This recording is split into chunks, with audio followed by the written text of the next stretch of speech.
Basically ये पूरा webinar design किया है बिगिनर्स के लिए, वर्किंग प्रोफेशनल्स के लिए, ट्रेडर्स के लिए और इन्वेस्टर्स के लिए। यानी कि ये किसको हेल्प करेगा? ये सबको हेल्प करेगा। जो लेमैन है उसको भी हेल्प करेगा, मुझे कुछ पता ही नहीं है।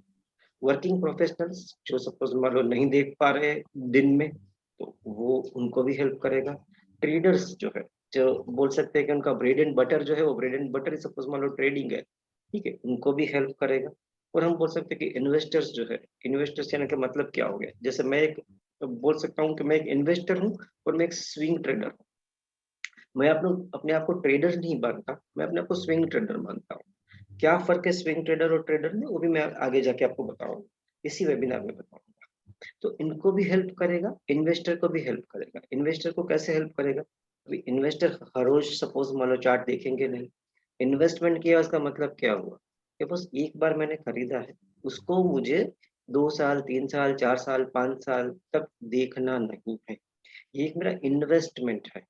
इन्वेस्टमेंट अगर मान लीजिए मैंने कहीं लैंड में इन्वेस्टमेंट कर दिया, या सपोज मान लीजिए कि मैंने कहीं पे घर खरीद लिया, ठीक है, तो मैं क्या इसको हर रोज देखूंगा कि बस पढ़ के इसका कितना सपोज रेंट हुआ, आज इसका क्या प्राइस हुआ, आज इसका क्या प्राइस हुआ, वो अब मैं हर रोज नहीं देखने वाला हूँ। मैं कहीं ना कहीं सपोज 2-3 साल के बाद बताऊंगा कि भाई हाँ इसमें मुझे कितना अप्रिसिएशन हुआ। तो जो इन्वेस्टर है, जो इन्वेस्टमेंट करके सपोज मान लो रखना चाहते हैं, इसके लिए भी ये हेल्पफुल रहेगा। इसका क्लियर कट टाइटल है, चार्ट सब कुछ कहता है। चार्ट सब कुछ कहता है का मतलब क्या हुआ कि अगर सपोज मान लीजिए आपने सिर्फ चार्ट रीडिंग समझ लिया, चार्ट रीडिंग समझ लिया, आपको क्लियर कट समझ में आ जाएगा कि बस कहाँ पे आपको स्टॉप करना है, कहाँ पे आपको आगे बढ़ना है। अभी मुझे ये बताइए, आप सारे लोग दुबई से हैं, मैं गुजरात से हूँ, सारे लोग ट्रैफिक सिग्नल जानते हैं, ट्रैफिक सिग्नल को कैसे फॉलो करना जानते हैं। अभी एक बार आपको ट्रैफिक सिग्नल फॉलो करना आ गया, ठीक है, फिर दूसरी बार समझाने की जरूरत है क्या? रेड लाइट जब आएगी तब स्टॉप होना है, ग्रीन लाइट जब आएगी तब सपोज आगे बढ़ना है या हमें जाना है, ठीक है। तो ये सारी चीजें सिर्फ एक बार समझनी होती है कि भाई ट्रैफिक सिग्नल को कैसे आइडेंटिफाई करें। चार्ट में भी वैसी होती है कि जिंदगी में एक बार चार्ट रीडिंग जो है ना समझ लिया ना, तो कहीं ना कहीं सपोज मान लीजिए आपको एक वो अच्छा गाइडेंस मिलेगा कि कौन सा सपोज मान लो स्टॉक लेना है। मान लीजिए कि भाई किरण कुमार जी ने बताया कि बॉस मैं ट्रेंड देखता हूँ, कहाँ से बाय करना है, कहाँ से सपोज मान लो सेल करना है। अगर ट्रेंड ऊपर जा रहा है तो मैं आगे, मीन्स के मार्केट ऊपर जा रहा है तो बाय करना है। तो ये सारी चीजें हैं, कभी भी सपोज मान लो रिवर्स भी हो सकती है। जरूरी नहीं है कि सपोज मान लो जो ऊपर जा रहा है वो ऑलमोस्ट सपोज मान लो कि भाई लगातार ऊपर ही जाएगा। एक मिनट मैं जस्ट म्यूट कर रहा हूँ। जरूरी नहीं है कि जो सपोज मान लो कि भी ऊपर जा रहा है वो लगातार ऊपर ही जाएगा। जरूरी नहीं है कि जो गिर रहा है वो लगातार गिरता ही रहेगा। कहीं ना कहीं रिवर्स रिवर्सल सिग्नल्स आएंगे। कहीं ना कहीं सपोज मान लो कि बस उसको यू टर्न लेना पड़ेगा। मैं अपने आप को बोल रहा हूँ मैं स्विंग ट्रेडर हूँ, तो स्विंग ट्रेडर का मतलब क्या है? स्विंग ट्रेडर का मतलब ये है कि मैं कहीं ना कहीं स्विंग पकड़ता हूँ कि बस मेरा स्विंग जो है वो कहाँ से टर्न हो रहा है, तो वहां पे मुझे देखना है। मैं खुद एक सपोज मान लो एक एम्प्लॉय हूँ, मैं जॉब कर रहा हूँ, ठीक है, तो मुझे हर रोज सपोज स्क्रीन के सामने जो है देखने में टाइम नहीं मिलता ना कि भाई पूरे दिन सपोज स्क्रीन के सामने जो है आप बैठे रहो। तो कहीं ना कहीं मैं स्विंग पकड़ता हूँ कि स्विंग कहाँ पे है, जहां से मेरा स्विंग स्टार्ट हो रहा है, कहीं ना कहीं वहां पे मैंने इन्वेस्टमेंट किया, 1 वीक के लिए, 1 महीने के लिए, 3 महीने के लिए, 1 साल के लिए। अब जितना सपोज बड़ा स्विंग होगा उतना मुझे टाइम उसको ज्यादा देना पड़ेगा। तो वो सारी चीजें हम वेबिनार में देखेंगे हम। तो ये सारी चीजें आज इन्वेस्टर के लिए, ट्रेडर के लिए, वर्किंग प्रोफेशनल के लिए और बिगिनर्स के लिए, सबके लिए आज ये इम्पोर्टेंट वेबिनार है। ठीक है, special Friday for those who believe in candlestick education. ठीक है, special Friday for those who believe in candlestick education. उसका मतलब क्या हुआ?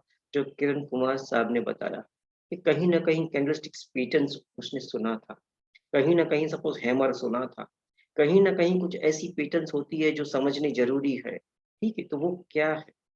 आज सपोज मान लो मैंने चार्ट देख लिया, मैंने सपोज मान लो बिलीव सपोज मान लो कर लिया कि अभी यहाँ से बाय होगा, लेकिन मुझे कोई अंदाजा ही नहीं है कि यहाँ पे बाय क्यों होगा। यहाँ पे सेल क्यों होगा? तो ये कहीं न कहीं एजुकेशन, जैसे सपोज़ मान लो आपके दुबई में मेरे ख़्याल से जो लैंग्वेज है, ठीक है? शायद उर्दू है या आपकी जो लैंग्वेज है, मुझे अगर नहीं आती, तो मैं वो बोल नहीं पाऊँगा। चलो उर्दू उर्दू हम बोलते हैं कि चलो मान लीजिए हिंदी से सपोज़ मान लो मिलती-जुलती है, ठीक है? लेकिन अगर मान लीजिए मैं कहीं पे साउथ में चला गया, साउथ इंडिया में चला गया, ठीक है? कहीं न कहीं मैं वेस्ट बंगाल में चला गया, तो मुझे पता ही नहीं चलेगा कि ये लोग बोल क्या रहे हैं। क्यों? क्योंकि मुझे पता नहीं कि ये लैंग्वेज कौन-सा है। सेम चीज़, जब आप चार्ट को देखते हो तो आपको चार्ट तो दिखता है, लेकिन चार्ट जो है वो आपको क्या कह रहा है? तो चार्ट ऑलवेज़ जो है ना, ऑलवेज़ आपको कहीं न कहीं 2 टाइप का सिग्नल देगा। कहीं न कहीं 2 टाइप का सिग्नल देगा। अभी जहाँ पे भी मैंने यहाँ पे कलर यूज़ किए हुए हैं ना, मान लीजिए मैं कहीं न कहीं आपको कुछ कहना चाहता हूँ। अगर मैंने कहीं पे भी चार्ट पे कलर यूज़ किए हुए हैं, तो समझ लीजिएगा कि मैं कहीं न कहीं आपको कुछ कहना चाहता हूँ। तो कैंडलस्टिक्स को मैंने देखो 2 कलर में रखा हुआ है। कहीं न कहीं कैंडलस्टिक्स को मैंने 2 कलर में रखा हुआ है। कैंडल को मैंने येलो किया है, स्टिक को मैंने रेड किया है। उसका मतलब कैंडलस्टिक्स आपको कहीं न कहीं आइदर ऐसा आपको बता रही है कि मैं ऊपर जाने के लिए रेडी हूँ, या सपोज़ मान लो आपको कहीं न कहीं ऐसा सिग्नल मिल रहा है कि शायद यहाँ पे चार्ट की मैच्योरिटी आ चुकी है, यहाँ से चार्ट गिर सकता है। तो ये चार्ट सब कुछ कहता है वो वाली बात जो है, इसमें अगर आपको सिर्फ़ चार्ट रीडिंग समझ में आ गया ना, आपको 70% चार्ट के पीछे जो ग्रीड है, फ़ियर है, सेंटिमेंट है, साइकोलॉजी है, वो समझ में आ जाए। अभी मैंने ये 4 वर्ड यूज़ किए, ग्रीड, फ़ियर, सेंटिमेंट और साइकोलॉजी। उसका मतलब क्या हुआ? उसका मतलब ये हुआ कि जब आदमी कॉन्फिडेंट होता है, जब मार्केट में एक कॉन्फिडेंस होता है, ठीक है? तो एक कॉन्फिडेंस होता है तो मतलब क्या होता है कि बस ये प्राइस पे मैं लेने के लिए रेडी हूँ, ये प्राइस पे भी मैं लेने के लिए रेडी हूँ। सारे लोग जब बाइंग बढ़ती है तो एक कॉन्फिडेंस क्रिएट होता है, एक विश्वास क्रिएट होता है कि मार्केट ऊपर जा सकता है। तो एक ग्रीड क्रिएट होती है। पहली बात करेंगे ग्रीड की, तो ग्रीड क्रिएट होती है। तो ग्रीड का मतलब क्या हुआ कि बस अकरम जी ने बाय कर लिया, उनको देख के सपोज़ मान लो कि भई किरण कुमार साहब ने बाय कर लिया, उनको देख के मैंने बाय कर लिया, ठीक है? आलम जी ने भी बाय कर लिया, तो कहीं न कहीं हम एक-दूसरे के कॉन्फिडेंस को देखते हुए बाय करते जा रहे हैं। तो जितने भी लोग हमें फ़ॉलो करेंगे, जितने भी लोग हमें सपोज़ मान लो कि भई हमारे कॉन्फिडेंस को देखते हुए बाय करेंगे, मार्केट में एक विश्वास बढ़ेगा, कॉन्फिडेंस बढ़ेगा, ग्रीड बढ़ेगी। तो वहाँ पे प्राइसेज़ बढ़ता है, और जभी भी प्राइस बढ़ता है तब ग्रीन कैंडल क्रिएट होती है। और जभी भी पैनिक क्रिएट होता है, जैसे सपोज़ मान लो अभी ये यूक्रेन का वॉर आया, ठीक है? तो मार्केट अच्छा खासा चल रहा था, करेंसी मार्केट भी अच्छा खासा चल रहा था, ठीक है? कहीं न कहीं सपोज़ यूक्रेन वॉर का न्यूज़ आया और मार्केट गिरा धड़ाम से, तो वो क्या था? पैनिक था। वो था पैनिक, क्लियर कट पैनिक था वो। तो आप भी बेचोगे, मैं भी बेचूँगा, और जितने भी लोग मार्केट से सब कनेक्टेड है, वो सारे लोग बेचेंगे। तो जो पैनिक क्रिएट हुआ वो फ़ियर है, वो फ़ियर है। तो फ़ियर हमें कहीं न कहीं रेड कैंडलस्टिक से पता चलता है। कहीं न कहीं रेड कैंडलस्टिक से पता चलता है। तो ये तो सिर्फ़ 2 कलर हो गए, ग्रीन कलर और रेड कलर। कभी-कभी कैंडलस्टिक्स जो है, कैंडलस्टिक्स क्लियर कट कोई कलर में ही नहीं होती। कोई कलर में ही नहीं होती, यानी कि क्लियर कट कभी आपको बताता हूँ, रियल चार्ट्स पे जब जाएँगे तब बताऊँगा, ऐसी कैंडलस्टिक क्रिएट हो जाती है कभी-कभी, ऐसी। तो ये न्यूट्रल कैंडल है, इसको दोजी बोलते हैं। ये न्यूट्रल कैंडल है, इसको दोजी बोलते हैं। तो इसका मतलब क्या हुआ कि बस जब भी ऐसी कैंडल क्रिएट हो रही है, उसका मतलब कि न तो यहाँ पे ग्रीड है, न ही यहाँ पे फ़ियर है। या जितना ही भी ग्रीड है, उतना ही फ़ियर भी है। यानी कि न तो ग्रीन कैंडल क्रिएट हो पाई, न ही रेड कैंडल क्रिएट हो पाई, ये न्यूट्रल कैंडल है। तो न्यूट्रल कैंडल ऑलवेज़ डेंजर, इसको दोजी बोलते हैं, और दोजी को ऑलवेज़ ऑलवेज़ डेंजरस दोजी बोला जाता है। उसके पीछे का रीज़न कि दोजी के बाद दोजी के बाद जो कैंडल क्रिएट होता है, वो कहीं न कहीं आपको ट्रेंड या सपोज़ डायरेक्शन जो है, डायरेक्शन तय करता है। यानी कि दोजी के बाद अगर रेड कैंडल क्रिएट हो गया, मान लीजिए, दोजी के बाद कहीं न कहीं रेड कैंडल क्रिएट हो गया, तो ये क्लियर कट हमारा नेगेटिव सेंटिमेंट्स क्रिएट और दोजी के बाद न्यूट्रल कैंडल के बाद मान लीजिए ग्रीन कैंडल क्रिएट हो गया, तो कहीं ना कहीं हमें यहाँ पे बुलिशनेस देखने को मिलेगी, या हम बोल सकते हैं कि यहाँ पे कॉन्फिडेंस हमें यहाँ पे देखने को मिलेगा। मैं बेसिकली कहाँ से हूँ? अहमदाबाद से हूँ, गुजरात से हूँ, अहमदाबाद से हूँ। मैं स्टॉक मार्केट को कब से स्टडी करता हूँ या कब से सपोज स्टॉक मार्केट के टच में हूँ, ये सारा मैंने यहाँ पे रखा हुआ। तो मैं 5 मिनट में सिर्फ मेरा इंट्रोडक्शन दे देता हूँ कि भाई 20 अप्रैल 1996, यानी कि ऑलमोस्ट 24-25 साल से मैं स्टॉक मार्केट के टच में। जब मैं कॉलेज में था तब से सपोज मान लो स्टॉक मार्केट के टच में था। ये जो है अप्रैल मंथ में जो है इश्यू किया हुआ फिजिकल स्टॉक सर्टिफिकेट। पहले स्टॉक सर्टिफिकेट, सेल सर्टिफिकेट ऐसे आया करते थे। तो ये मेरे नाम का स्टॉक जो है सेल सर्टिफिकेट है, जो प्रूव करता है कि करीबन सपोज मान लो 20-24 साल से मैं इस मार्केट के टच में। मैंने टेक्निकल एनालिसिस कब से सीखना चालू किया?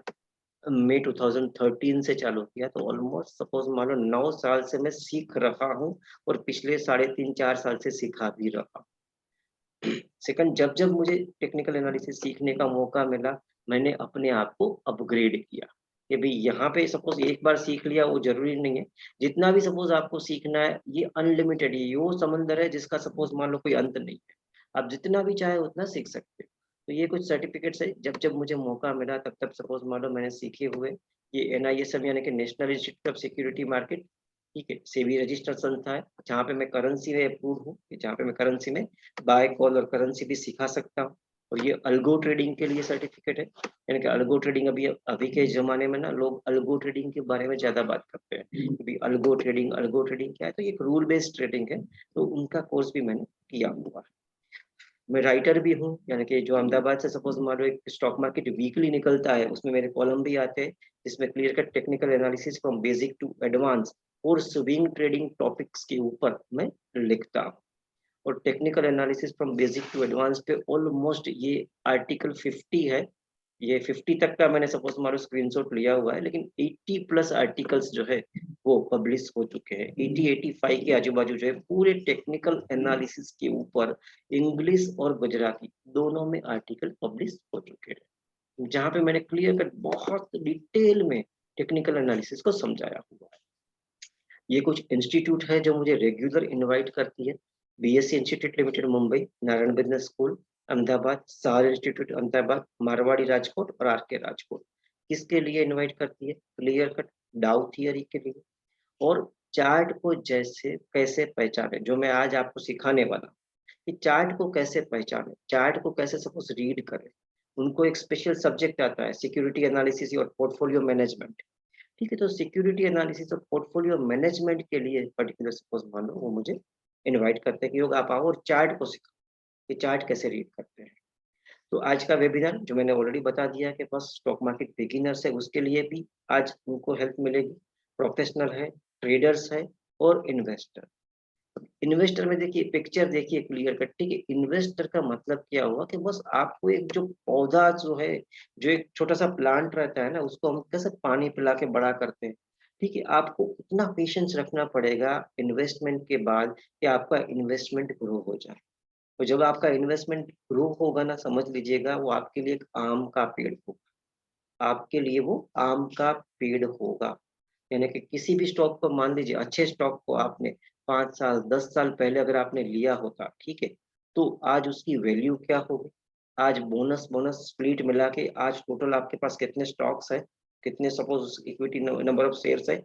हर क्वार्टरली अगर ये अच्छी कंपनी है, प्रॉफिटेबल कंपनी है, तो आपको डिविडेंड दे रही है, तो एक आपका सेकंड इनकम चालू हो जाएगा। अगर मान लीजिए आप अच्छी कंपनी में लॉन्ग टर्म इन्वेस्टमेंट करते हो, तो ये जो पिक्चर्स लगाए हुए हैं समझ बूझ के सोच समझ के लगाए हुए कि भाई इन्वेस्टमेंट का मतलब हुआ क्लियर कट जो है एक आम का पेड़ जो है ना उसको बड़ा करना। फाइन, टॉपिक पे चलते हैं। Fine, let's start today's webinar. देखो वेबिनार में मैंने कलर यहाँ पे यूज किया हुआ है, 3 कलर है, जो येलो है, रेड है और ब्लैक है। उसका मतलब क्या है कि जो मुझे सुन रहे हैं ना, वो सबके लेवल्स जो है, ठीक है, टॉपिक को समझने के लेवल्स अलग अलग रहेंगे। जैसे ये अलग-अलग कलर्स है तो लेवल्स भी अलग-अलग रहेंगे। तो मेरा कहीं न कहीं सपोज़ वेबिनार ऐसा लगेगा कि स्लो जा रहा हूँ मैं या समथिंग, लेकिन जो लेमैन है उसको पूरा का पूरा समझ में नहीं आएगा ना, उतना स्लो स्पीड से हम लोग जाएँगे।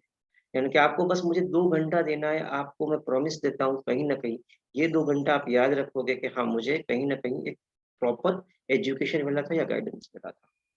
राइट? तो ऑलवेज़ रिमेंबर, ये आपको ऑलवेज़ याद में रखना है। बिफोर स्टार्ट दिस वेबिनार मैं ऑलवेज़ ये बताता हूँ कि आपको क्या याद में रखना है। मुझे जिसका फ़ोन आया था मुझे अभी याद सपोज़ नहीं है, उनका नाम शायद सोहेल जी था या मुझे याद नहीं है।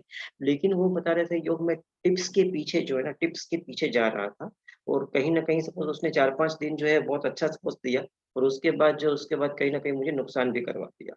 तो हमें ये ध्यान में रखना है पहले तो बस कि ट्रेंड को आइडेंटिफ़ाई करना, कौन-सा ट्रेंड चल रहा है। उसके बाद प्राइस को आइडेंटिफ़ाई कर फिर ऑलवेज़ सपोज़ मान लो ट्रेंड इज़ योर फ्रेंड। फिर गुजराती में कहावत है, बेसिकली गुजरात से हूँ, तो भाव भगवान છે, उसका मतलब क्या हुआ? अभी भाव भगवान છે, गुजराती में भी कहावत है, हिंदी में बोलते हैं प्राइज़ ही परमेश्वर और इंग्लिश में बोलते हैं प्राइज़ इज़ सुप्रीम। उसका मतलब तीनों लैंग्वेज में एक ही सेंटेंस है। वो ये कहना ये चाहता है कि अगर आपने सिर्फ़ प्राइस को फ़ॉलो कर लिया ना, अगर आपने सिर्फ़ प्राइस को फ़ॉलो कर लिया, तो भी आपको बहुत सारी इन्फॉर्मेशन मिल जाएगी। अभी प्राइस को फ़ॉलो मत करना उसका मतलब क्या हुआ? चार्ट को फ़ॉलो करना। कहीं न कहीं आप सपोज़ मान लो वीकली किसी चार्ट को देख रहे हो और हर बार सपोज़ मान लो आपको ऐसा लग रहा है कि लास्ट वीक इसका हाई ये था, अभी last to last week high ये था, लास्ट वीक इसका हाई ये था, इस वीक इसका हाई ये आया, तो कहीं न कहीं देखो ये ऊपर जा रहा है। अपने हाई जो है वो ऊपर बना रहा है। वैसे ही अपने लो जो है वो भी ऊपर बना रहा है। तो कहीं न कहीं आप क्या सोच रहे हो कि इसका हाई क्या था इस वीक का? ये लो क्या था? हाई क्या था? लो क्या था? तो आपने प्राइस को फ़ॉलो कर लिया। आपने प्राइस को फ़ॉलो कर लिया और कहीं पे इस प्राइस को आपने लास्ट वीक से कंपेयर किया, लास्ट वीक के प्राइस को आपने लास्ट टू लास्ट वीक से कंपेयर किया। आपको ऐसा लगा कि ये ऊपर जा रहा है, तो कहीं न कहीं आपने ऐसा समझा कि ये एक एप्रिसिएशन मोड में है, ये एक अप ट्रेंड में है या इसमें हमें एप्रिसिएशन मिल सकता है। सेकंड, मार्केट महान है इसका मतलब क्या हुआ? या मार्केट महान है उसका मतलब क्या हुआ? कभी-कभी हम लोग रिवेंज ट्रेडिंग कर लेते हैं। रिवेंज ट्रेडिंग का मतलब क्या हुआ? कि बस एक ट्रेड में लॉस हो गया तो दूसरा, दूसरा में भी लॉस हो गया तो उसको निकालने के लिए तीसरा। तो मार्केट से कभी फाइट नहीं करना है। मैं आपको बताता हूँ अभी चार्ट्स के ऊपर कि जब भी भी हमारा मान लीजिए 1 या 2 ट्रेड मार्केट में गलत हो जाए, इतना नॉलेज होने के बाद, इतना एनालिसिस करने के बाद, मान लीजिए आपके 2 ट्रेड गलत हो जाए, ठीक है? तो तीसरा ट्रेड कभी नहीं लेना, तीसरा ट्रेड कभी भी नहीं लेना है।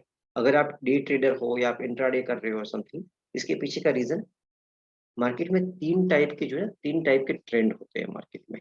एक होता है जैसे ये अप ट्रेंड, जहाँ पे सपोज़ मान लो कि हम ऊपर की तरफ जा रहा है। एक होता है डाउन ट्रेंड, जिसको मैं आपको रेड से बता रहा हूँ, जहाँ पे मार्केट गिरता है। तो एक होता है न्यूट्रल ट्रेड। न्यूट्रल ट्रेड का मतलब क्या हुआ? वो ऐसे-ऐसे जाता है मार्केट। मैं आपको ये लाइव चार्ट्स पे ही बताऊँगा, मैं आपको अभी लाइव चार्ट्स पे बताऊँगा, करेंसी पे भी बताऊँगा, स्टॉक मार्केट पे भी बताऊँगा। अभी ये सिनेरियो में मान लीजिए हम लोग फँसेंगे ना, या ये सिनेरियो में अगर आप ट्रेड करना चाहोगे ना, तो कहीं न कहीं आपके ट्रेड गलत जाएँगे ही जाएँगे क्योंकि ये साइडवेज़ है। तो जभी भी इतना सारा एनालिसिस करने के बाद भी अगर आपके 2 ट्रेड गलत चले गए, ठीक है, तीसरा करना ही नहीं। डे एंड के बाद आप देखोगे ना तो कहीं न कहीं मार्केट साइडवेज़ में होगा। Second, always consider stock market as a business when profit is income and loss is your expense। कभी भी हमें ये नहीं सोचना है, समझना है कि मैं स्टॉक मार्केट में हार गया या सपोज़ मान लो कि भी मैं स्टॉक मार्केट में अपना पैसा लगा रहा हूँ, ठीक है? मैं इन्वेस्ट कर रहा हूँ। ये जो वर्ड्स है ना, मैं आपको बता रहा हूँ, पीछे की स्लाइड में वही है कि वो हमें यूज़ यूज़ नहीं करना है। वो वर्ड कहीं न कहीं हमारे दिमाग में जो है ना एक सट्टा या गैम्बलिंग या जुआरी टाइप का एक विचार जो है ना वो लेके आता है और हमें गलत डिसीज़न लेने के लिए क्लियर कट एनकरेज करता है। कोई लोग ये बोलते हैं, "योग आप एग्रेसिव हो या कंज़र्वेटिव हो?" तो मैं तो बोलता हूँ मैं कंज़र्वेटिव हूँ।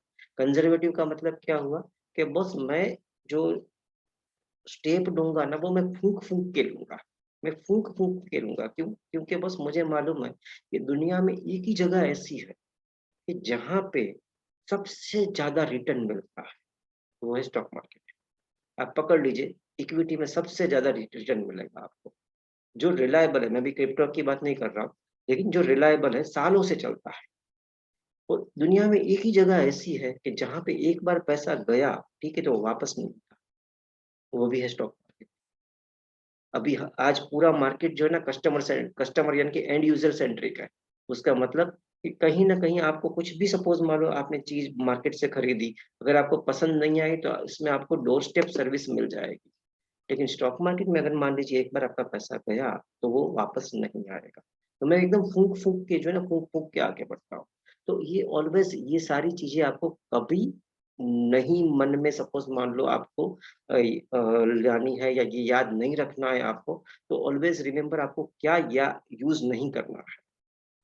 तो मैं तो इतने में ही खेलता हूँ। स्टॉक मार्केट खेलने की जगह नहीं। मैं स्टॉक मार्केट में हार गया, हार जीत की जगह नहीं है, ये तो बिजनेस है। किसी के भी टिप्स के ऊपर मत जाइए कि बस ये ले लो, ठीक है, मैं पैसे कमा जाओगे, तो ये वाली बात गलत है। आप अपने आप को एजुकेट कीजिए, जो मैं आपको बताता हूँ अभी कि चार्ट्स को कैसे देखते हैं, तो आपको भी समझ में आ जाएगा कि बस चार्ट सीखना इतना आसान है। तो फिर हम बाकी सारे लोग को फॉलो क्यों करें, जिसको सपोज जिसका कोई बैकग्राउंड ही में पता नहीं। इसमें जोरदार टिप्स है, ठीक है, ये चलने वाला है। तो अगर जोरदार टिप्स है, ये चलने वाला है, तो बाकी सारे लोग, जितने भी लोग आ रहे ल- लेने के लिए, ठीक है, तो कहीं ना कहीं उसको मिल जाता है। अगर टिप्स है तो सबको मालूम है कि इसमें टिप्स है। टिप्स है तो कोई बेचना ही नहीं चाहिए। फिर भी सपोज मान लो जो टिप्स होती है, जो स्टॉक में टिप्स होती है, कहीं ना कहीं जितना डिमांड होता है उतना सप्लाई भी आ जाता है। तो उसका मतलब क्या हो कि जिसने भी ये टिप्स फैलाई है, जितने भी ये टिप्स फैलाई है, ठीक है, टिप्स फैलाने वाला ने टिप्स फैला दी, लेकिन जब हम जा रहे हैं लेने के लिए, सप्लाई भी अवेलेबल है, माल भी मिल रहा है, स्टॉक भी मिल रहा है, उसका मतलब क्या हुआ, कोई ना कोई तो बेच रहा है। तो हो सकता है ये टिप्स इसलिए फैलाई हो कि जिसको बेचना है वो बेच ले, और बेचने के लिए खरीदार तो चाहिए। तो जो खरीदार जो है, जो बायर्स है, वो इकट्ठा करने के लिए आपको टिप्स दी गई। और जब आपको ये मिला, आपने ये खरीदा, उसके बाद ये 2, 3, 4, 5, 7 रुपए ऊपर गया, उसके बाद ऐसा नीचे आया कि उसके बाद कभी वो रेट आया ही नहीं। तो ऐसा भी होता है, ऐसा भी होता है। और कभी-कभी कोई लोग बोलते हैं ना कि बॉस मेरे तो ऊपर तक कॉन्टैक्ट है, मेरे तो ऊपर तक कॉन्टैक्ट है, तो ऐसा कुछ होता नहीं। ऊपर तक कॉन्टैक्ट वाली बात नहीं है, कोई भी बात नहीं है, ठीक है? जो है सपोज़ मान लो हमारा नॉलेज है, बाकी सपोज़ मान लो ऊपर तक कॉन्टैक्ट या समथिंग एक चीज़ है। वो जो ऊपर वाला है, वो पहले अपने सबसे बड़े क्लाइंट्स को सपोज़ मान लो वो बताएगा या आपको बताएगा? वो भी हमें देखना है। अगर मान लिया हमारे तो ऊपर तक कॉन्टैक्ट है, तो जो ऊपर वाला है उसके लिए भी तो होंगे ना, सारे क्लाइंट एक जैसे नहीं होंगे। तो ऊपर वाला भी अपने बड़े क्लाइंट्स को सपोज़ मान लो पहले बताएगा, उसके बाद आपको बताएगा। जब आपके पास खबर आएगी तब तक तो बहुत देर हो चुकी होगी। तो हमारा नॉलेज जो है, हमारा एजुकेशन जो है, वो ही ये सारी चीज़ों से हमें माहितगार करवाएगा। यही सारी चीज़ों से हमें वो एप्रिसिएशन भी दिलवाएगा। इसी सारी चीज़ें में से कब निकलना है, ये भी हमें बताएगा। It's a proper time to learn about stock market when market is falling. ठीक है? ये मैंने लिखा है, ठीक है? थोड़ा हम लोग आमने-सामने बात करते हैं कि it's a proper time to learn about stock market और the any market, we can के एनी मार्केट, ठीक है? व्हेन मार्केट इज़ फॉलिंग, जब मार्केट गिरता हो ना, ठीक है? तब इसको सीखना चाहिए। लोग गलत करते हैं। लोग कभी-कभी क्या, मार्केट सपोज़ मान लो ऊपर जाता है ना, तब सपोज़ मान लो मार्केट के बारे में सपोज़ सीखते हैं, ये ऐसे ऊपर जाता है ना, तब सीखते हैं। हालाँकि जब मार्केट गिरता हो ना, तब आपको समझ में आना चाहिए, मार्केट के लिए आपको एजुकेशन अपने आप को एजुकेट करना चाहिए। इसके पीछे का रीज़न मालूम है क्या? एक बार जस्ट मैं सारे लोगों को अनम्यूट करता हूँ। इसके पीछे का रीज़न मालूम है क्या? जब भी मार्केट गिरता हो, तब हमें इसको सीखना चाहिए। थोड़ा बहुत मालूम? एक बार जस्ट कन्फर्म करें। सर फर्स्ट टाइम है। तो इसमें जब डाउन होता है तब फियर ज़्यादा बढ़ता है। जैसे हमने मान लो इन्वेस्ट किया, तभी हमें हाँ पता चलेगा कि हमें कितना डाउन हो रहा है। अदरवाइज सब अप रहेगा तो मतलब हमें सिर्फ हरा हरा ही दिखेगा कि हम जितना भी है वो हमारा प्रॉफिट ही होने वाला है। एग्जैक्टली एग्जैक्टली जब भी मार्केट गिरता है, ठीक है, मैं आपने सही आंसर दिया, म्यूट कर रहा हूँ सारे लोगों को। देखो जब भी मार्केट ऊपर जा रहा है ना, ठीक है, तो सब लोग अपने आप को हर्षद मेहता ही समझेंगे कि बॉस मैंने जो बोला ना वही ऊपर गया, मैंने जो बोला वही ऊपर गया। लेकिन उनको पता नहीं चलता कि बॉस आपने जो बोला है वो मार्केट की रैली जो चल रही थी उसमें साथ में तैर गया, इसमें आपका कोई एनालिसिस नहीं था। आप भगवान तो है नहीं कि भई यहाँ पे आपने चिट्ठी लिख के आपको भेजा हुआ कि ये भगवान का अवतार है, ठीक है, जो बोलेगा वो सही होगा। तो market already suppose upward movement में था, तब आपने कुछ बताया, वो ऊपर गया तो वो ठीक है, वो गया क्योंकि वो रैली में ऊपर की तरफ जा रहा था, रैली ऊपर जा रही थी, उसमें चला गया। लेकिन जब आपका सही सपोज़ मान लो समय या आपका नॉलेज आपको काम कब आएगा? जब मार्केट गिरना चालू करे, जब मार्केट गिर रहा, अभी मार्केट गिर रहा है उसका मतलब क्या हुआ कि कहीं न कहीं चार्ट ने हमें इंडिकेशन दे दिया है कि मैं वीक हो चुका हूँ। मैं आपको अभी बता रहा हूँ 5-10 मिनट में हम लोग चार्ट्स पे ही चले च जाएँगे। चार्ट ने आपको इंडिकेशन दे दिया है कि बस मैं वीक हो चुका हूँ, मैं मैच्योर हो चुका हूँ। आप एक जायंट व्हील याद कीजिए, जायंट व्हील याद कीजिए। जो जायंट व्हील होता है वो ठीक है, वो जायंट व्हील कैसा होता है? ऐसा होता है, ये पूरा इतना बड़ा सपोज़ मान लो एक मैं सर्कल बनाता हूँ चलो, इतना बड़ा मैं सर्कल बनाता हूँ, ठीक? मान लीजिए ये जायंट व्हील है। ठीक है, तो कहीं न कहीं हमें इस एरिया पे, यहाँ से हमारा तेज़ी चालू हुआ, यहाँ से हमारा तेज़ी चालू हुआ। इस एरिया पे हम लोग मैच्योर हो जाएँगे, यानी कि यहाँ पे जो सपोज़ कंपार्टमेंट है, ठीक है, वो यहाँ पे समझ में आ जाएगा कि बॉस ये जो है, ये मेरा मैच्योरिटी लेवल आ चुका है। यहाँ से आपका आपका जो फीलिंग होगा ना, जो आप फ़ील करोगे जायंट व्हील में बैठोगे, ये एक अलग फ़ील होगा। और यहाँ पे आपका एक अलग फ़ील होगा। यहाँ पे आप जैसे स्ट्रेट लाइन जो है ना, स्ट्रेट लाइन में सपोज़ आप मूव हो रहे हो, ऐसा आपको लगेगा। और उसके बाद डिक्लाइन मोड चालू होगा जायंट व्हील का और आप वापस नीचे गिर के हुए यहाँ पे आओगे। तो चार्ट रीडिंग करने से क्या फ़ायदा होता है, कि ये जो एरिया है ना, ये एरिया, वो कहीं न कहीं हमें पता चलता है कि मैच्योरिटी आ चुकी है यहाँ पे। तो इसका फ़ायदा ये है कि भाई ये एरिया में तो सारे लोग अपने आप को हर्षद मेहता ही समझते थे, कि मैंने जो सपोज़ बोला वो ऊपर गया, मैंने जो बोला वो ऊपर गया, लेकिन ये बेसिकली मार्केट ही ऊपर जा रहा था। लेकिन इन लोगों को ये एरिया का पता ही नहीं होता कि अभी मैच्योर हो चुका है। चार्ट एजुकेशन हमें ये बताएगा कि चार्ट मैच्योर कब हो रहा है और डिक्लाइन कहाँ से स्टार्ट हो रहा है। मैंने आपको क्या बोला, मैं एक स्विंग ट्रेडर हूँ। स्विंग ट्रेडर का मतलब क्या होता है? मैं स्विंग फॉलो करता हूँ। स्विंग फॉलो करना उसका मतलब क्या हुआ कि अगर हम प्रोफेशनल है तो हमारे पास टाइम नहीं कि हम स्क्रीन के ऊपर देखें। हमारे पास जैसे सपोज़ मान लो मेरे जो बैचेज़ चलते हैं रात को, ठीक है? साढ़े 9 9 बजे से साढ़े 10 बजे तक, ठीक है? उसमें सारे प्रोफेशनल लोग होते हैं। उसको समय तक नहीं होता कि मैं सपोज़ मान लो कि भई दिन में सपोज़ मान लो चार्ट देखूँ। तो कहीं न कहीं वो सैटरडे, संडे चार्ट देखते हैं। कहीं न कहीं वो स्विंग पकड़ते हैं कि कौन-सी स्विंग जो है वो नई डेवलप हो रही है। तो चार्ट एजुकेशन हमें ये फ़ायदा करवाएगा कि ये स्टेज कब आ रहा है। जभी भी आपका कोई भी स्टॉक सपोज़ मान लो आपके पोर्टफोलियो में है, अगर मैच्योर हो जाए, तो आपको सोचना है कि कहीं न कहीं सपोज़ ये डिक्लाइन स्टेज में जा सकता है, अपनी डाउन स्विंग में जा सकता है। तो जब भी मार्केट गिरता है, तब हमें इसका अभ्यास करना चाहिए, स्टडी करना चाहिए। क्यों? क्योंकि इसके सपोर्ट्स कहाँ पे है, वो हमें पता चले। इसके सपोर्ट्स कहाँ पे है, वो हमें पता चले। उसका मतलब मार्केट यहाँ तक तो ऊपर गया। मार्केट यहाँ से तो ऊपर गया, उसके बाद यहाँ से नीचे गिरा। अभी नीचे गिरा तो कितना गिरा? क्योंकि कहीं न कहीं सपोज़ इसका कोई एक लेवल तो होगा ना, कि ये लेवल पे आएगा, ये सपोर्ट पे आएगा या ये सपोर्ट पे आएगा या ये सपोर्ट पे आएगा। तो ये सारे जो सपोर्ट्स है, ये सारे जो सपोर्ट्स है, वो कहीं न कहीं हमारे लिए अपॉर्च्युनिटी क्रिएट करेंगे बाय की। यहाँ से हम बाय कर सकते हैं। अगर ये सपोर्ट टूटा तो ये यहाँ तक नीचे आ सकता है, उसके बाद सपोज़ यहाँ से हम बाय कर सकते हैं। तो भई ये बीच वाला जो एरिया है ना, यहाँ पे एंट्री नहीं लेनी है। क्योंकि ये जो है वो बीच का एरिया है, अभी यहाँ से गिरा हुआ है तो वो प्रोबेबिलिटी यहाँ पे है कि यहाँ तक आएगा, अगर ये सपोर्ट टूटता है तो प्रोबेबिलिटी यहाँ है कि यहाँ तक आएगा। ये भी मैं आपको चार्ट में दिखा रहा हूँ। तो जब भी मार्केट गिरता है तब फॉलिंग मार्केट का जो एजुकेशन है वो आपको आने वाली स्विंग को कैसे कैप्चर करे उसमें हेल्प करेगा।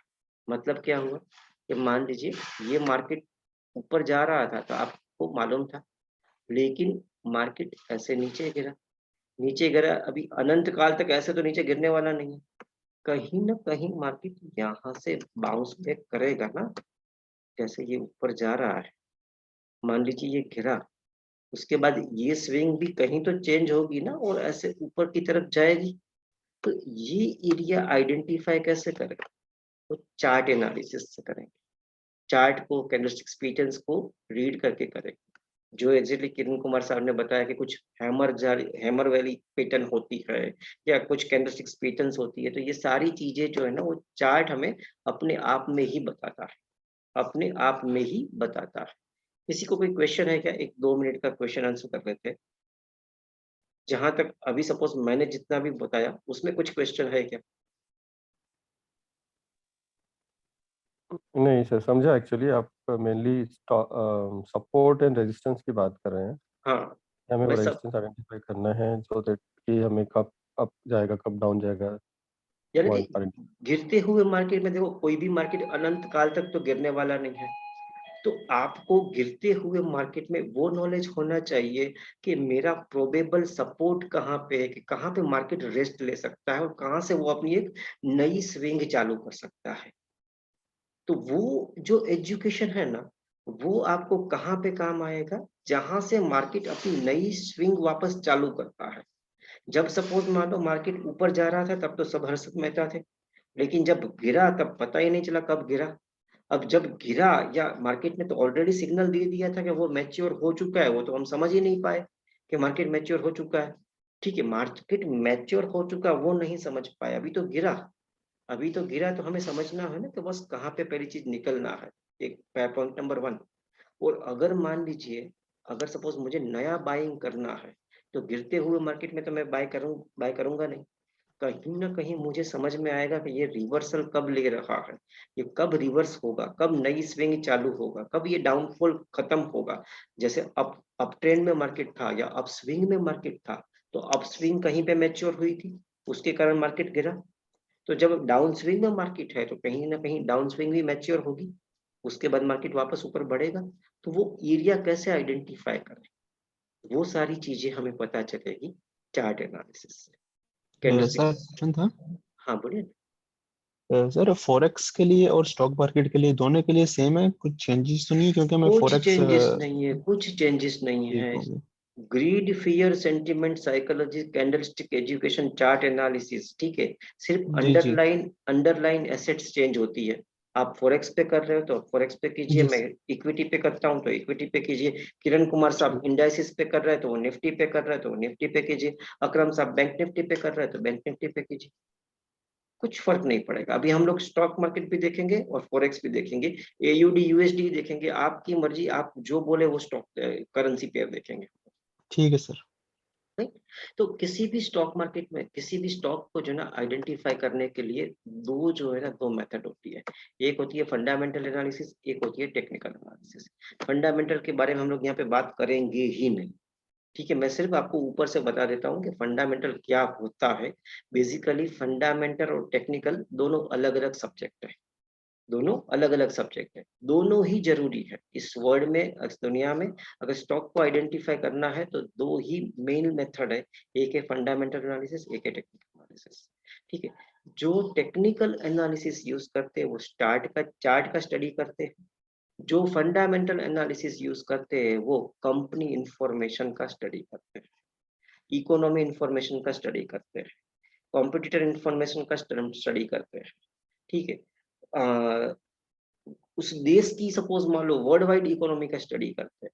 तो मैं इसमें ज्यादा नहीं जा रहा हूँ कि भाई कंपनी एनालिसिस में क्या होता है, इंडस्ट्री एनालिसिस में क्या होता है, इकोनॉमिक कंडीशन में क्या होता है, फ्यूचर प्रॉफिट आउटलुक में क्या होता है। फ्यूचर प्रॉफिट आउटलुक का मतलब क्या हो गया कि बस उस कंपनी के पास आगे बढ़ने के लिए, आने वाले सालों के लिए, जिंदा रहने के लिए प्रोडक्ट लाइन अवेलेबल है या नहीं है? प्रोडक्ट लाइन का मतलब क्या हुआ? New products. भाई न्यू प्रोडक्ट्स का पाइपलाइन क्या है? मैंने ऐसा सुना है, ठीक है, मैं शायद मैं गलत भी हो सकता हूँ, जितनी भी मोबाइल कंपनियां हैं ना जो लीडर है, सैमसंग हो गया, ओप्पो हो गया, वन प्लस हो गया, ठीक है, उसके पास आने वाले 3 से 5 साल में कौन सी टेक्नोलॉजी आएगी और कौन कौन से मॉडल्स लॉन्च करने हैं, उसका रोड मैप जो है ना रेडी है इन लोगों के पास। कि आने वाले 5 साल तक कितने सपोज मान लो जो है मॉडल्स लॉन्च होने वाले और कौन कौन सी टेक्नोलॉजीज आने वाली है। अगर ये रोड मैप रेडी ना होता किसी के पास तो उसकी हालत क्या होती? उसकी हालत नोकिया जैसी होती, या पेजर जैसी होती, जो पेजर वाले इंस्ट्रूमेंट आए थे ना मोबाइल से पहले, उसकी हालत कोडाक जैसी होती कि पूरी दुनिया डिजिटल होगी, वो अभी भी वो फिल्म वाली पट्टियों में रहा है। तो कहीं ना कहीं कहीं उनकी हालत एम्बेसडर जैसी होती कि जस्ट पूरा बदल चुका है सपोज जो सिनारियो, और आप वही प्रोडक्ट पे बैठे हो, कहीं ना कहीं कॉम्पिटिशन जो है मार्केट खा जाएगा आपका। तो फ्यूचर प्रॉफिट आउटलुक का मतलब कि भाई आने वाले समय के लिए भी कितना सपोज मानो प्रोडक्ट्स आपके लिए रेडी। तो ये था फंडामेंटल, हमें इसके वहां पे ज्यादा नहीं जाना है। जो टेक्निकल बात करते हैं, तो टेक्निकल जो है आज मुझे टेक्निकल एनालिसिस किसी का भी करना है तो कहीं ना कहीं मुझे चार्ट एनालिसिस करना है। चार्ट 3 टाइप के होते हैं, लाइन चार्ट होता है, बार चार्ट होता है, कैंडलस्टिक्स चार्ट होता है। अभी जो वाइडली यूज है वो कैंडलस्टिक्स चार्ट है, वाइडली यूज है वो कैंडलस्टिक्स चार्ट्स है, कि जो हमें कंपेयर टू लाइन चार्ट और कंपेयर टू कैंडलस्टिक्स चार्ट ज्यादा इंफॉर्मेशन देता है। लाइन चार्ट्स में क्या होता है, क्लियर कट एक सिर्फ सपोज मान लो क्लोजिंग प्राइस पे बात चलती है सारी, ये लाइन होती है। बार चार्ट्स पे क्या होता है, कहीं ना कहीं से तो ऐसे बार बनते हैं कि ये जैसे सपोज मान लो कि भी ये बार बना, ये बार बना, वापस सपोज मान लो ऊपर गया, ये बार बना, ये बार बना। अभी ये जो है ये बार में और ये बार में कुछ फर्क है। वापस सपोज मान लो ये बार बना, उसके बाद ये बार बना और ये बार बना। तो ये सारा कंफ्यूजन वाली बात है, ये वाली कंफ्यूजन वाली बात है कि बस इसको आइडेंटिफाई कैसे करें। बहुत सारी टेक्निकल एनालिसिस की बुक्स अगर आप पढ़ते होंगे, अभी भी मान लीजिए पढ़ते होंगे, ठीक है, किसी का भी पीडीएफ आप गूगल पे डाउनलोड कर लीजिए, तो कहीं ना कहीं इसमें आपको बार चार्ट्स दिखेंगे। उसके पीछे का रीजन क्या है? अगर आपने अमेज़न से कुछ किताब मंगवा ली मान लीजिए, उसमें बार चार्ट दिखेंगे, तो आपको ऐसा लगेगा कि यार बार चार्ट तो अभी भी चल रहा है। लेकिन कहीं न कहीं जो आप पढ़ रहे हो ना वो उसका रीप्रिंट है। कहीं न कहीं आप जो पढ़ रहे हो ना इसका वो रीप्रिंट है। उसका मतलब क्या? कि भई उसका रीप्रिंट है, जब फर्स्ट एडिशन निकला था उसके बाद प्रिंटिंग चालू हुआ, प्रिंटिंग जो है प्रिंटिंग होता गया, उसके हिसाब से सपोज़ मान लो कि भई वो बुक्स आती रही। तो जो फर्स्ट एडिशन था उसमें बार चार्ट था, तो जो लास्ट एडिशन अभी है उसमें भी बार चार्ट ही है। लेकिन मार्केट अभी पहुँच चुका है यहाँ पे, कैंडलस्टिक्स चार्ट्स पे, कि जहाँ पे क्लियर कट हमें कलर भी मिलता है, ओपन हाई लो क्लोज भी मिलता है। कलर के हिसाब से यहाँ पे हम ये भी डिसाइड कर सकते हैं कि यहाँ पे कौन जो है वो पावरफुल है, बायर्स पावरफुल है या सेलर्स पावरफुल है। तो जो कैंडलस्टिक्स चार्ट है जिसको जापानीज कैंडलस्टिक्स चार्ट्स बोलते हैं, अभी वो वाइडली यूज होता है। इसके पीछे इस चार्ट के यूज से हम clear cut greed fear sentiment और साइकोलॉजी समझ सकते हैं। ग्रीड फियर सेंटिमेंट और साइकोलॉजी समझ सकते हैं। तो इस चार्ट एनालिसिस को मैंने 3 कलर में लिखा हुआ है। उसका मतलब क्या हुआ कि भाई चार्ट आपको जो ग्रीन कलर है, ठीक है, ये वो आपको बुलिश सेंटीमेंट भी बताता है कि बस मार्केट में सपोज मान लो कि भी बुल्स जो है बायर्स ज्यादा है। चार्ट आपको बेरिश सेंटीमेंट्स भी बताता है, रेड कलर यानी कि कहीं ना कहीं बेरिश सेंटीमेंट्स भी बताता है। और ब्लैक कलर क्या का मतलब क्या हुआ कि चार्ट कहीं ना कहीं आपको न्यूट्रल कैंडल भी बताता है कि यहाँ पे न तो बायर्स एक्टिवेट है, न ही सेलर्स एक्टिवेट है। तो चार्ट को हम 3 कैंडल्स में डिवाइड करेंगे, ग्रीन कैंडल, रेड कैंडल और न्यूट्रल कैंडल। अभी मुझे ये बताइए आप में से कितने लोग ऐसे हैं जिसने चार्ट अभी तक देखा ही नहीं, जिसने चार्ट ही नहीं देखा अभी तक? कोई ऐसे है क्या कोई जिसने चार्ट को ही सपोज देखा ना हो? एक बार जस्ट कंफर्म करें। सारे लोगों को अनम्यूट करता हूँ। कितने लोग ऐसे हैं जो चार्ट को पहली बार देख रहे हैं? एक बार जस्ट मुझे बताइए। अभी हम एकदम रियल चार्ट्स पे आ चुके हैं। हेलो, सर देखा है चार्ट। चार्ट देखा है ना आपको? फाइन। तो देखो, हम अभी 10-15 मिनट में ये सारी चीजें डिस्कस करेंगे कि ये क्या है, ये क्या है, ये सारी पैटर्न्स है। ठीक है, देखो ये न्यूट्रल कैंडल जो हम डिस्कस कर रहे थे, ये न्यूट्रल कैंडल मिली, ये क्या है, ये सारी चीजें हम लोग डिस्कस करेंगे। ये भी एक पैटर्न है, ये भी एक पैटर्न है, ठीक है, ये वाला भी एक पैटर्न है। ये सारी चीजें अभी हम लोग 10-15 मिनट में डिस्कस करने वाले हैं। तो सारे लोगों ने चार्ट देखा, ये सबसे बढ़िया चीज होगी। कभी कभी लोग ये बोलते हैं मैंने चार्ट देखा ही नहीं, तो वापस सपोज चार्ट कैसे क्रिएट होता है, ये सारी चीजें मुझे समझानी पड़ती है। तो चार्ट में हम लोग एनालिसिस करेंगे मेनली 3 कैंडल का, एक होगा ग्रीन, एक होगा रेड और एक होगा ब्लैक। वापस मैंने बोला कि मैं एक स्विंग ट्रेडर हूँ। स्विंग ट्रेडर का मतलब क्या होगा कि बस मैं कहीं ना कहीं ऐसी स्विंग पकड़ता हूँ, मैं कहीं ना कहीं ऐसी स्विंग पकड़ता हूँ। स्विंग सब में आपको दिखेगी, समंदर में भी आपको दिखेगी, गार्डन में झूले में भी आपको दिखेगी, ये आगे जा रहा है, ये पीछे जा रहा है, आगे जा रहा है, पीछे, ये आपको घड़ी में भी दिखेगी। अगर आपके पास रोप है तो आप मान लीजिए ऐसे सपोज मान लो आप ऊपर नीचे करोगे तो यहाँ पे भी स्विंग होगी। तो वैसी ही स्विंग आपको यहाँ पे चार्ट में भी दिखेगी। ये सिर्फ मैंने आपको यहाँ पे बता दिया, अभी आप चार्ट में देख लीजिए, दिख रहा है आपको चार्ट में स्विंग। ये पहले मैंने चार्ट दिखाया था, अभी मैं आपको वापस चार्ट दिखा रहा हूँ। अभी यहाँ पे कहाँ पे स्विंग है, ये एक स्विंग है, ये वापस मैच्योर हुआ, ये दूसरा स्विंग आया, ये वापस नीचे की तरफ स्विंग, ऊपर की तरफ, नीचे की तरफ, ऊपर, नीचे, वापस ये ऊपर, ये नीचे, ऊपर, नीचे, ऊपर, नीचे। है ये स्विंग जो हमने झूले में देखा, जो हमने रोप में देखा, वो सारी चीजें स्टॉक मार्केट में सपोज आपको दिख रही है। तो वो ही चीज है कि स्विंग को कैसे आइडेंटिफाई करें, स्विंग को कैसे आइडेंटिफाई करें, जहां से हमें पता चलेगा कि बस ये क्या जो है, क्या सपोज मान लो चार्ट हमें क्या कहता है। वापस वही slides, it's a proper time to learn about stock market when market falling. क्यों? स्विंग जो डाउन स्विंग है, वापस चार्ट पे लेके जाता हूँ, जो डाउन स्विंग है, एक बार चार्ट आ जाए तो मुझे बताइएगा। आगे मान लीजिए ये डाउन स्विंग है, ये डाउन जा रहा है, ये डाउन जा रहा है, ये डाउन जा रहा है, ठीक है। अभी ये जो है ना, यहाँ पे अगर मैं ट्रेंड लाइन एक ड्रॉ करूंगा, तो ये जो एरिया था जहाँ पे ब्रेकआउट हुआ, ठीक है, वो कहीं ना कहीं मुझे इंडिकेशन देगा कि भाई योग यहाँ से जो है ना, मैं कहीं ना कहीं सपोज मान लो अभी बढ़ने वाला हूँ। क्यों? क्योंकि इसने ये रेजिस्टेंस तोड़ा था, ये रेजिस्टेंस था, ये रेजिस्टेंस था, ये ब्रेकआउट था, ये ब्रेकआउट था, यहाँ से इसका स्विंग चेंज हुआ, ऊपर तक गया, ठीक है, ऊपर तक गया। उसके बाद अगर मैं यहाँ से ऐसे ट्रेंड लाइन ड्रॉ कर दूं, तो इसने ये वाला तोड़ दिया। तो ये एरिया था, यहाँ पे चार्ट ने मुझे बताया कि योग अभी मैं गिरने वाला हूं। तो ये यहाँ से गिरा, ये यहाँ से गिरा, तो मुझे मालूम था कि ये जो मेरा लाइन जा रहा है ना, वो यहाँ से जा रहा है, तो कहीं ना कहीं ये लाइन इसके लिए सपोर्ट बनेगा। तो यहाँ से उछला। तो हमें ये पकड़ना है कि बस स्विंग कहाँ से सपोज नई चालू हो रही है, स्विंग कहाँ से सपोज मान लो एक क्रिएट हो रही है, कहाँ पे मैच्योर हो रही है। तो वो सारी चीजें कैसे पता चलेगी? कहीं ना कहीं कैंडल स्टिक का अभ्यास करने से, कहीं ना कहीं कैंडल स्टिक्स का अभ्यास करने से।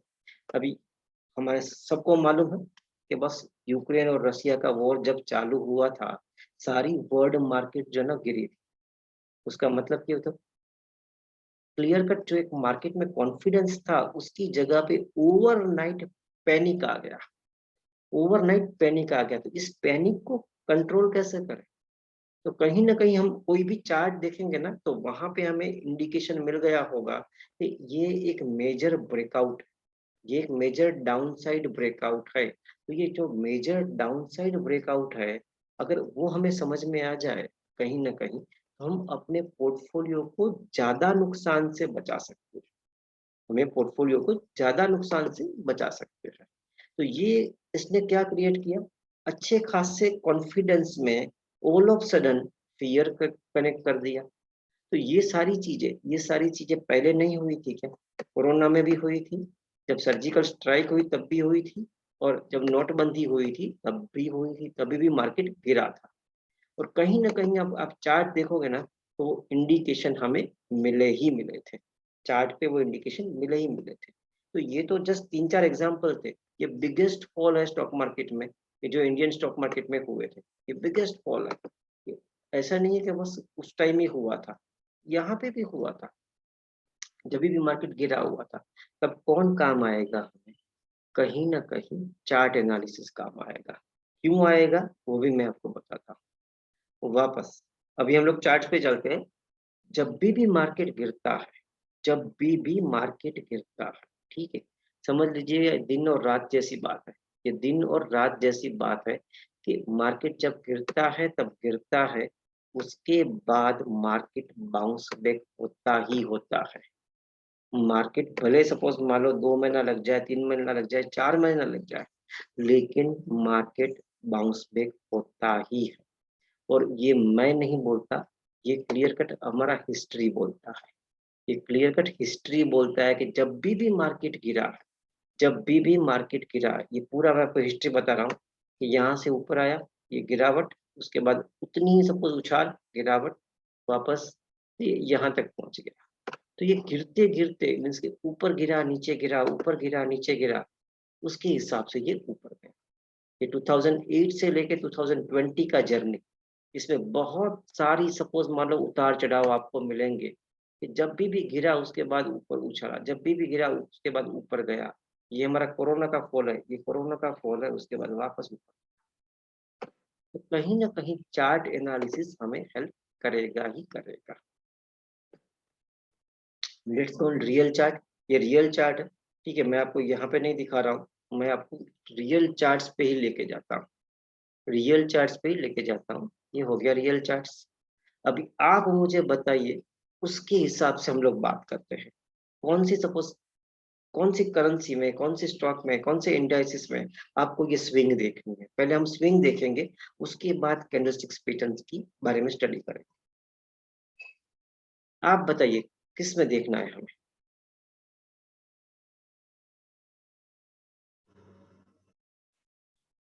अब जो जो स्टॉक बोले, करेंसी बोले, जो बोले उसमें देखेंगे हम। Sir euro USD. Sorry, euro USD. Euro USD.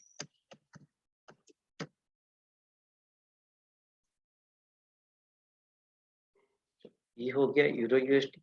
Daily chart है, हम लोग पहले वीकली पे आते हैं, उसके बाद सपोज मान लो हम डेली पे आएंगे। और चार्ट ने कहाँ पे सिग्नल दिया था वो भी मैं आपको बताता हूँ, ठीक है, चार्ट ने कहाँ पे सिग्नल दिया था वो भी बताता हूँ मैं आपको। कि चार्ट ने कहीं ना कहीं, देखो चार्ट ने कहीं ना कहीं यहाँ पे सिग्नल दे दिया था। पहले तो ये डबल टॉप है, उसके बाद जो मैं आपको जेंटवेल वाली बात कर रहा था, ठीक है, एकदम आसान भाषा में, ठीक है, चार्ट की मैच्योरिटी समझ में आ रही है ऊपर की टाइप। ये हो गया क्लियर कट अपवर्ड मोमेंट, यहाँ से यहाँ तक एक उछाल था, उसके बाद ये एरिया पे वो मैच्योर हुआ, गिरा, उसके बाद वापस सपोज ऊपर उछल, अभी वापर ऊपर गया। इसी रेजिस्टेंस को ध्यान में रखते हुए यहाँ पे वापस सपोज मान लो इसी लेवल पे इसने मैच्योरिटी दिखाई। अभी जो किरण कुमार साहब बोल रहे थे ना, ये पैटर्न सारी, ये पैटर्न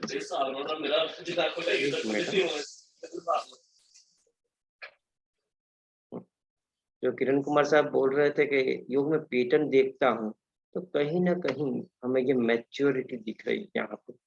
ये दोजी टाइप कैंडल दिख रही है, अनडिसीजन कैंडल दिख रही है। तो वो क्या दिखा रहा है, इतना सारा अप ट्रेंड जो है वो यहाँ पे मैच्योर हो गया। वीकली पे बात कर रहे हैं, उसका मतलब पिछले 1 वीक 2 वीक पे मार्केट कहीं पे नहीं गया। सेम सिचुएशन यहाँ पे थी, ये भी एक मैच्योरिटी दिखा रहा था, थोड़ा ऊपर है, इसको हम साइडवेज बोलेंगे। सेम सिचुएशन यहाँ पे थी। इस हिस्टोरिकल डेटा को ध्यान में रखते हुए यहाँ पे इसने मैच्योरिटी दिखाई। इसको डबल टॉप बोलते हैं, डबल टॉप बोलते हैं। और डबल टॉप का ये नेकलाइन है, इसको नेकलाइन बोलते हैं। तो इसको यहाँ पे सपोर्ट मिलना ही चाहिए। अगर नहीं मिला और ब्रेकआउट दे दिया तो समझ लीजिएगा कि एक मेजर फॉल हमें दे सकता है।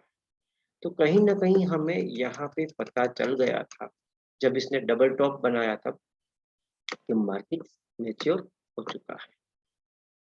तो ये एक सिग्नल था, ये एक सिग्नल था वापस, ये एक सिग्नल एंगल्फिंग बुलिश पैटर्न बनी है। ये एक सिग्नल है कि मार्केट यहाँ से ऊपर जा सकता है। अभी ये एक बेरिश पैटर्न बनी हुई है, एंगल्फिंग बेरिश जिसको बोलते हैं। उसके बाद कंफर्मेशन भी मिल चुका है कि मार्केट नीचे जा सकता है और भी नीचे जा सकता है यूरो यूएसडी। अभी यहाँ पे सपोर्ट कहाँ पे है, ठीक है। अभी देखो इसने मेजर सपोर्ट तोड़ दिया। सपोर्ट भी बताता हूँ मैं आपको। ये मेजर सपोर्ट यहाँ पे था इसका,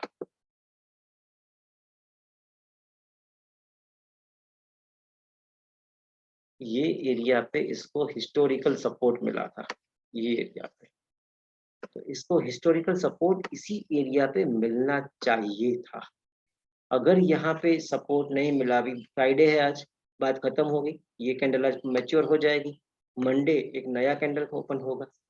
तो ये कैंडल ने इस वीक पे इसका सपोर्ट तोड़ दिया। तो ये और भी नीचे जा सकती है, और भी नीचे जा सकती है, और नीचे और अपना सपोर्ट जो है, सपोर्ट कहीं ना कहीं देखेगी कि बस और कहाँ पे सपोर्ट उसको मिला। तो मार्केट ने हमें यहाँ पे सिग्नल दे दिया था। अभी हम लोग वीकली पे बात कर रहे हैं, अभी डेली पे एक बार देख लेते हैं। डेली पे ये क्लियर कट स्विंग दिख रहा है आपको। तो ये एक मैच्योर फेज था जहाँ पे मार्केट कहीं पे नहीं जा रहा था। नीचे, ये ऊपर, ये नीचे, वापस ये एक जो बॉटम में है ना, वो सिग्नल है कि मैं आपको बता दूं, बॉटम में जो है ये वाला,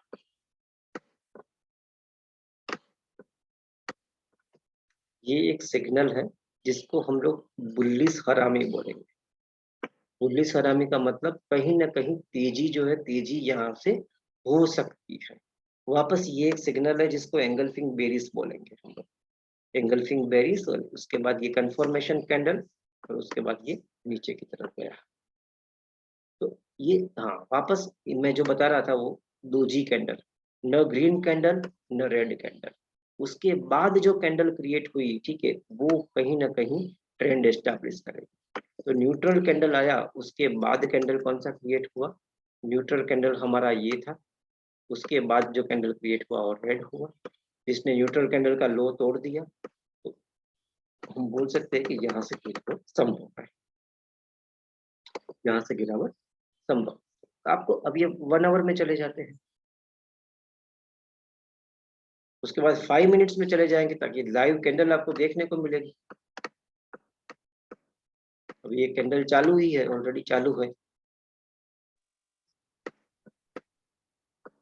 ये एक मैच्योरिटी वाली कैंडल है जिसको हम कहीं ना कहीं एक शूटिंग स्टार टाइप बोलेंगे, ये शूटिंग स्टार बनाया है समथिंग। उसके बाद ये बेरिस कैंडल इसने बना दिया, इसने बेरिस कैंडल बनाया हुआ। तो नेट सेंटीमेंट जो है वो सेंटीमेंट हम बोल सकते हैं कि नेगेटिव है। लेकिन अगर मैं यहाँ पे ट्रेंड लाइन ड्रॉ करूंगा, देखो अभी अभी एक बहुत अच्छी आपको चीज बताऊंगा आपको, एक्सटेंडेड। अगर मैं यहाँ पे ट्रेंड लाइन ड्रॉ करता हूँ ना, तो ये सपोर्ट पे है। तो ये 1 आवर पे सपोर्ट पे है। क्यों सपोर्ट पे है वो भी मैं आपको बता दूँ। अगर इस पॉइंट पर मैं कनेक्ट करता हूँ, तो जब भी प्राइस इस लाइन पे आया था तब इसको सपोर्ट मिला था। वापस जब इस लाइन पे आया था तब इसको सपोर्ट मिला था। वापस प्राइस इसी लाइन पे आया है तो इसको सपोर्ट मिलने की संभावना बनती है।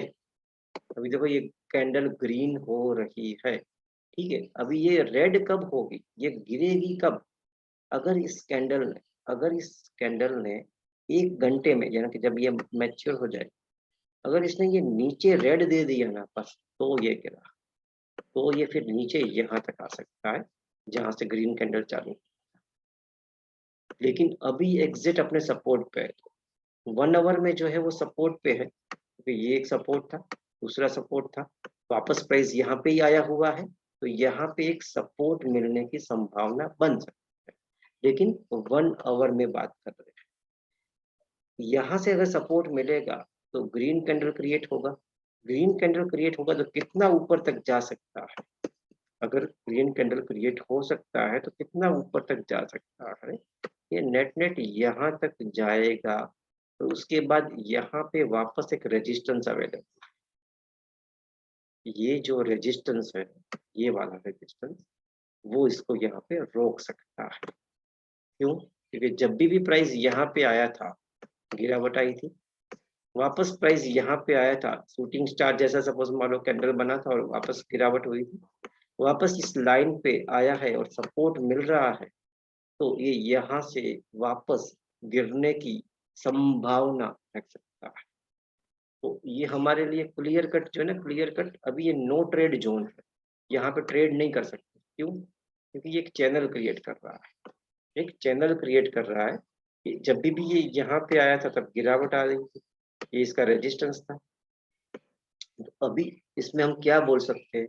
हम ये बोल सकते हैं कि भाई अगर ये रेजिस्टेंस तोड़ के ऊपर निकल जाएगा तो ऊपर जाएगा, और अगर मान लीजिए इसने ये अपना सपोर्ट लाइन तोड़ दिया और नीचे निकला तो नीचे जा सकता है।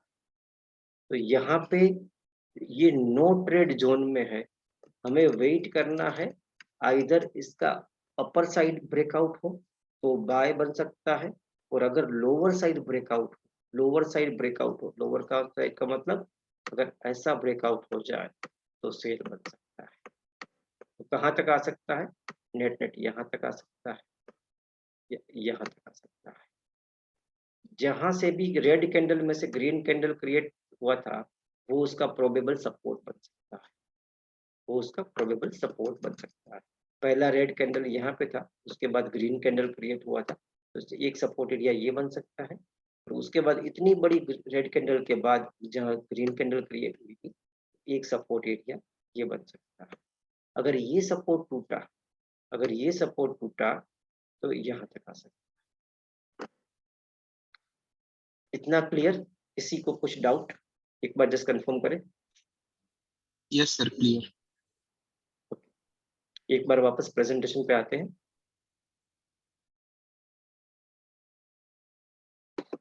तो वापस मैं जो बोल रहा था, बस मैं स्विंग जो है स्विंग देखता हूँ, स्विंग में क्या देखता हूँ, ये स्विंग चालू, ये खत्म, डाउन स्विंग, ये अप स्विंग, वापस ये मैच्योरिटी। तो ऐसे स्विंग जो है ना कहीं आपको किसी भी चार्ट पे मिल जाएंगे। तो जो ट्रेडर है, स्विंग ट्रेडर है, इन्वेस्टर, वो लोग यही ढूंढते हैं कि वो स्विंग कहाँ पे मिलता है, और स्विंग सारे स्टॉक में होते, सारे स्टॉक्स में होते। फिर आप एशियन पेंट्स पकड़ लो, रिलायंस पकड़ लो, इन्फोसिस पकड़ लो, किसी में पकड़ लो, कोई भी स्टॉक्स में आपको स्विंग मिलेगा, कोई भी करेंसी में आपको स्विंग मिलेगा, कोई भी कमोडिटी में आपको स्विंग मिलेगा। फिर भले ही वो गोल्ड हो या कोई भी सपोज पाम ऑयल हो या क्रूड ऑयल हो, आपको जिसका भी चार्ट मिल रहा है उसमें आपको स्विंग मिलेगा ही मिलेगा। तो जैसे हम लोग इंडिया में, ठीक है, इंडिया में है, मैं गुजरात से हूँ, मैं गुजराती जानता हूँ, लेकिन अगर मैं महाराष्ट्र में चला जाऊँ, मैं साउथ पार्ट में चला जाऊँ, तो कहीं ना कहीं सपोज वो जो लैंग्वेज है ना, मुझे समझ में नहीं आएगी। तो जब तक सपोज मान लो मैं उनकी लैंग्वेज सीख ना लूँ, तब तक सपोज मान लो मैं उससे कुछ भी समझ नहीं पाऊंगा। तो सेम चीज है, अगर मान लीजिए आपको चार्ट रीडिंग करना है, चार्ट रीडिंग करना है, तो आपको क्या क्या समझना है? तो पहले सपोज मान लो आपको ये वाली चीज समझनी है, कैंडलस्टिक्स पैटर्न्स क्या होता है, उसके बाद होता है चार्ट पैटर्न्स, कभी चार्ट पैटर्न्स क्या होता है, ठीक है, कभी डबल टॉप क्या हो गया, मैंने जो आपको बोला कि भाई ये डबल टॉप बना रहा था इसलिए यहाँ से गिरा, ठीक है। तो वैसे डबल टॉप होता है, डबल बॉटम होता है, ट्रिपल टॉप होता है, ट्रिपल बॉटम होता है, हेड एंड शोल्डर होता है, रिवर्स हेड एंड शोल्डर होता है। फिर जब मैं चैनल और ब्रेकआउट की बात कर रहा था कि भाई ये नेट नो ट्रेड जोन है, अभी हम लोग यहाँ पे ट्रेड नहीं ले सकते। क्यों नहीं ले सकते? क्योंकि ये कहीं ना कहीं चैनल बना रहा था, ये कहीं ना कहीं चैनल बना रहा था, और ये एक चैनल, इसको ट्रायंगल बोलते हैं। तो एसेंडिंग ट्रायंगल होता है, डिसेंडिंग होता है, सिमेट्रिकल ट्रायंगल होता है। तो ऐसी पैटर्न्स बाय डिफॉल्ट चार्ट में बनती है। तो उसका अगर हम अभ्यास करेंगे तो कहीं ना कहीं हमें चार्ट को समझने में बहुत आसानी हो जाएगी। और उसके बाद इंडिकेटर्स और ऑसिलेटर्स की बात होती है कि भाई इंडिकेटर्स क्या होते हैं, ऑसिलेटर्स क्या होते हैं। जैसे मूविंग एवरेज है, MACD है, फिबोनाची है, DMI है, तो ये सारी चीजें इंडिकेटर्स और ऑसिलेटर्स में आती है। तो चार्ट पैटर्न्स में ये पहला पोर्शन है जो मैंने बताया था ना कि 3 पोर्शन हमें समझने हैं। पहला है कैंडलस्टिक्स पैटर्न्स, ये वाली बात। दूसरा है चार्ट पैटर्न्स, तीसरा है इंडिकेटर्स और ऑसिलेटर्स। तो ये जो पहला पार्ट वो है चार्ट पैटर्न्स। तो इतनी सारी जो चार्ट पैटर्न्स है ना, उसमें भी टाइप्स है। देखो ये सिंगल है, ये सारी सिंगल, ये ये सारी सिंगल है। कुछ कुछ आपको डबल भी दिख रही है, ये डबल है, ये डबल है, ये डबल है। कुछ आपको ट्रिपल दिख रही है। ट्रिपल में यहाँ पे 2 ही दिख रहा है, इवनिंग स्टार और मॉर्निंग स्टार। तो ये जो आपको दिख रहा है ना, वो ही है चार्ट रीडिंग की ABCD। वो ही है चार्ट रीडिंग की ABCD। अगर मुझे एप्पल बोलना है तो मैं एप्पल मैंने बोल तो लिया, लेकिन मुझे एप्पल का कंस्ट्रक्शन ही मालूम नहीं है कि भाई APPLE। मैं न तो ए को जानता हूँ, ना मैं पी को जानता हूँ, ना मैं एल को जानता हूँ, ना मैं ई को जानता हूँ, तो मैं एप्पल लिख नहीं पाऊंगा। तो चार्ट तो मैंने देख लिया, लेकिन अगर मुझे कैंडलस्टिक्स के बारे में मालूम नहीं है, उसकी ABCD के बारे में मालूम नहीं है, तो कहीं ना कहीं हम बोलेंगे कि बस ये हम समझ नहीं पाएंगे। तो ये बहुत ही आसान है। नीचे मैंने बहुत ही आसान वर्ड इसलिए लिखा हुआ है कि जिसको भी सुनते हुए ऐसा लग रहा है कि यार ये तो बहुत कंफ्यूज वाली बात है, तो ऐसा है नहीं। ये बहुत ही आसान चीज है, बहुत ही आसान चीज है। तो ये हो गया चार्ट पैटर्न। जो मैं आपको बोल रहा था कि बस चार्ट ने तो हमने कब से सपोज मान लो सिग्नल दे दिया था, तो डबल टॉप यहाँ पे बनाया हुआ था चार्ट ने, उसके कारण वो गिरा। जैसे डबल बॉटम भी बना सकता है, तो वहां से वो ऊपर जा सकता है। न्यूट्रल कैंडल मैंने आपको बताई थी कि ये न्यूट्रल कैंडल है, तो आगे की स्लाइड में थी। जब न्यूट्रल कैंडल आती है, ठीक है, जब भी न्यूट्रल कैंडल आती है तो ये सबसे डेंजरस वाली बात होती है। सबसे डेंजरस वाली बात ये होती है कि जब न्यूट्रल कैंडल आ जाए, तो उसके बाद का जो कैंडल आता है ना, वो कहीं ना कहीं हमें इंटीमेट करता है कि बस कौन सा फ्यूचर में ट्रेंड डेवलप होने वाला है। अगर न्यूट्रल कैंडल के बाद मान लीजिए ग्रीन कैंडल आ जाए, तो हम बोल सकते हैं कि बुलिश सेंटिमेंट यहाँ पे डेवलप हो रहा है। और अगर मान लीजिए न्यूट्रल कैंडल के बाद रेड कैंडल आ जाए, तो हम बोलेंगे कि क्लियर कट ये नीचे की तरफ जाने वाला है, या एक बेरिश सेंटीमेंट आने वाला है। तो ये हो गया कहीं ना कहीं कैंडलस्टिक्स पैटर्न्स। पीछे है चार्ट पैटर्न्स जो हमने डिस्कस किया कि बस ये जो गिर रहा था चार्ट, इसने ऑलरेडी सिग्नल दिए थे।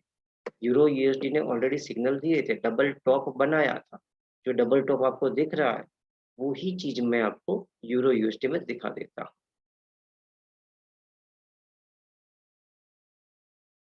डेली में या समथिंग बना सकते हैं।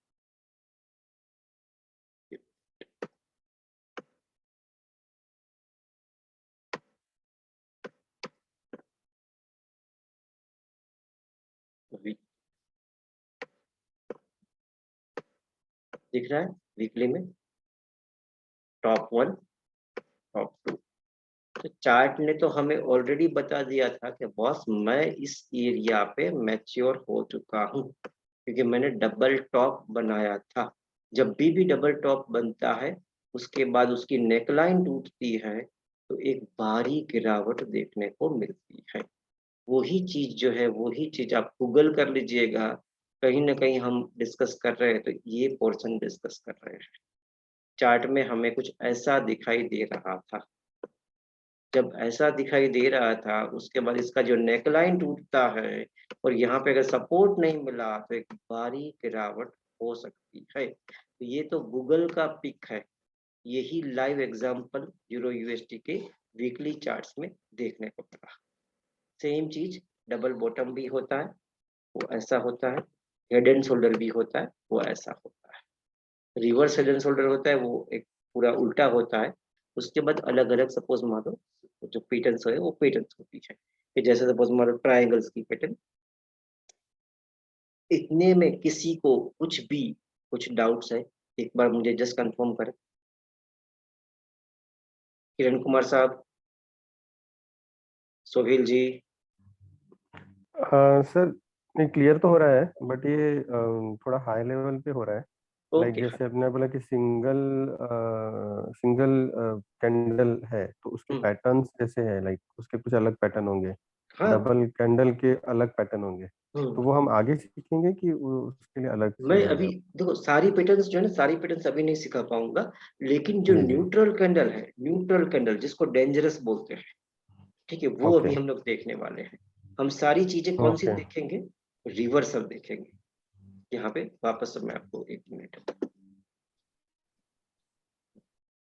बहुत ही आसान है, सारी चीजें हम लोग रिवर्सल वाली बात करेंगे। जैसे हम यहाँ पे थे कि पहले हम यहाँ पे आए थे, तो ये सारी सिंगल पैटर्न्स, ये टोटल कैंडलस्टिक्स पैटर्न्स है। इसमें मैं ओके आपको सारी, या अभी का अभी सपोज मान लो कि 16 की 16 नहीं बता पाऊंगा, आपको भी डाइजेस्ट करने में हो सकता है कि थोड़ा टाइम लग जाए इसमें। लेकिन राइट। सबसे जिसको बोलते हैं डेंजरस दोजी, दोजी का नाम ही है डेंजरस दोजी, वो यहाँ पे हम सीखने वाले हैं। इसके पीछे का ग्रीड, फियर, सेंटिमेंट, साइकोलॉजी हम लोग चार्ट पे बताऊंगा मैं आपको। तो ये हो गया रिवर्सल वाली बात, कि जहां से कहीं ना कहीं हमें इंटीमेशन मिलता है, इंडिकेशन मिलता है चार्ट से कि बॉस कहीं ना कहीं चार्ट आपका मैच्योर हुआ। उसके बाद इतनी सारी पैटर्न्स है, जैसे शूटिंग स्टार है, हैमर है, उसके बाद हैंगिंग मैन है, और एक और भी है, कहाँ गया ये वाला, इन्वर्टेड हैमर। तो जैसे पेयर में ऐसे आता है कि पहले दो जी डिस्कस की जाती है, उसके बाद सपोज मान लो हैमर डिस्कस की जाती है, ये वाली, उसके बाद इन्वर्टेड हैमर डिस्कस की जाती है, उसके बाद हैंगिंग मैन डिस्कस किया जाता है, और उसके बाद शूटिंग स्टार डिस्कस किया जाता है। उसके बाद ये सारी डबल कैंडलस्टिक्स पैटर्न्स है। अभी आपको ऐसा लगेगा कि इन दोनों में कुछ फर्क ही नहीं दिख रहा है, लेकिन वो फर्क आधे घंटे में अगर मैं आपको डिस्कस करूँ ना, तो पूरा समझ में आएगा कि इस दोनों के बीच में, इन चारों के बीच में फर्क क्या है। कभी कभी हम ओके कंफ्यूज हो जाते हैं कि यार ये चार दिखने में तो सपोज एक जैसी ही लगती है, ये वाली चार, लेकिन कहीं ना कहीं हमें इसमें ग्रीड, फियर, सेंटिमेंट, साइकोलॉजी के हिसाब से बताऊं, तो देखो इसमें रेड कैंडल छोटा है, ग्रीन बड़ा है, इसमें ग्रीन छोटा है, रेड बड़ा है, इसमें रेड बड़ा है, पीछे छोटा रेड ग्रीन कैंडल है, ग्रीन कैंडल पीछे छोटा हो गया, ऊपर पीछे बड़ा था, भी पीछे छोटा हो गया। सेम चीज, इसमें ग्रीन कैंडल बड़ा है, रेड कैंडल छोटा, ऊपर रेड कैंडल बड़ा था, नीचे छोटा हो गया।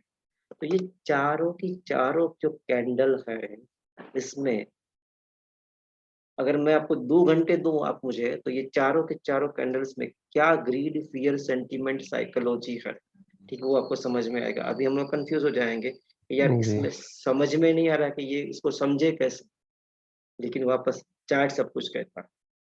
कैंडलस्टिक्स पैटर्न्स को हम लोग जैसे सिंगल, सिंगल के बाद डबल समझते जाएंगे, तो इसके पीछे का जो है ना हिस्ट्री अनफोल्ड, पन्ने भी एक के बाद निकलते जाएंगे कि ये पैटर्न हमें क्या कहता है।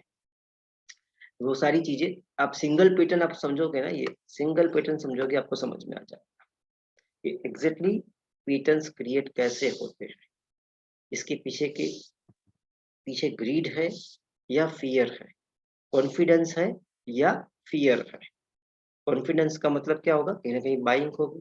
फियर का मतलब क्या होगा, कहीं ना कहीं पैनिक होगा। तो वो सारी चीजें पैटर्न्स के ऊपर, कैंडलस्टिक्स के कलर के ऊपर, साइज के ऊपर से हमें पता चलता है। ओके, तो सर एक पूछना था दूसरा, बोलिए। लाइक एक तो आपने बोला कि एक कैंडल स्टिक के पैटर्न हमें समझना है, जिसमें हमें single pattern, single candle stick, double candle stick और ट्रिपल कैंडल स्टिक के बारे में लर्न करना है।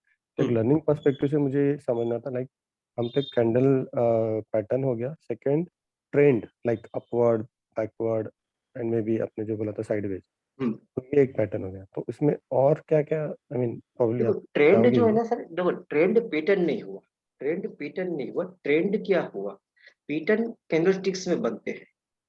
पैटर्न जो है वो जैसे एक मान लीजिए एक माला है, ठीक है, एक माला, एक मान लीजिए एक रियल मोती की माला है, ठीक है, तो जो माला के मोती रहते हैं ना, ठीक है, वो उसके पैटर्न्स है।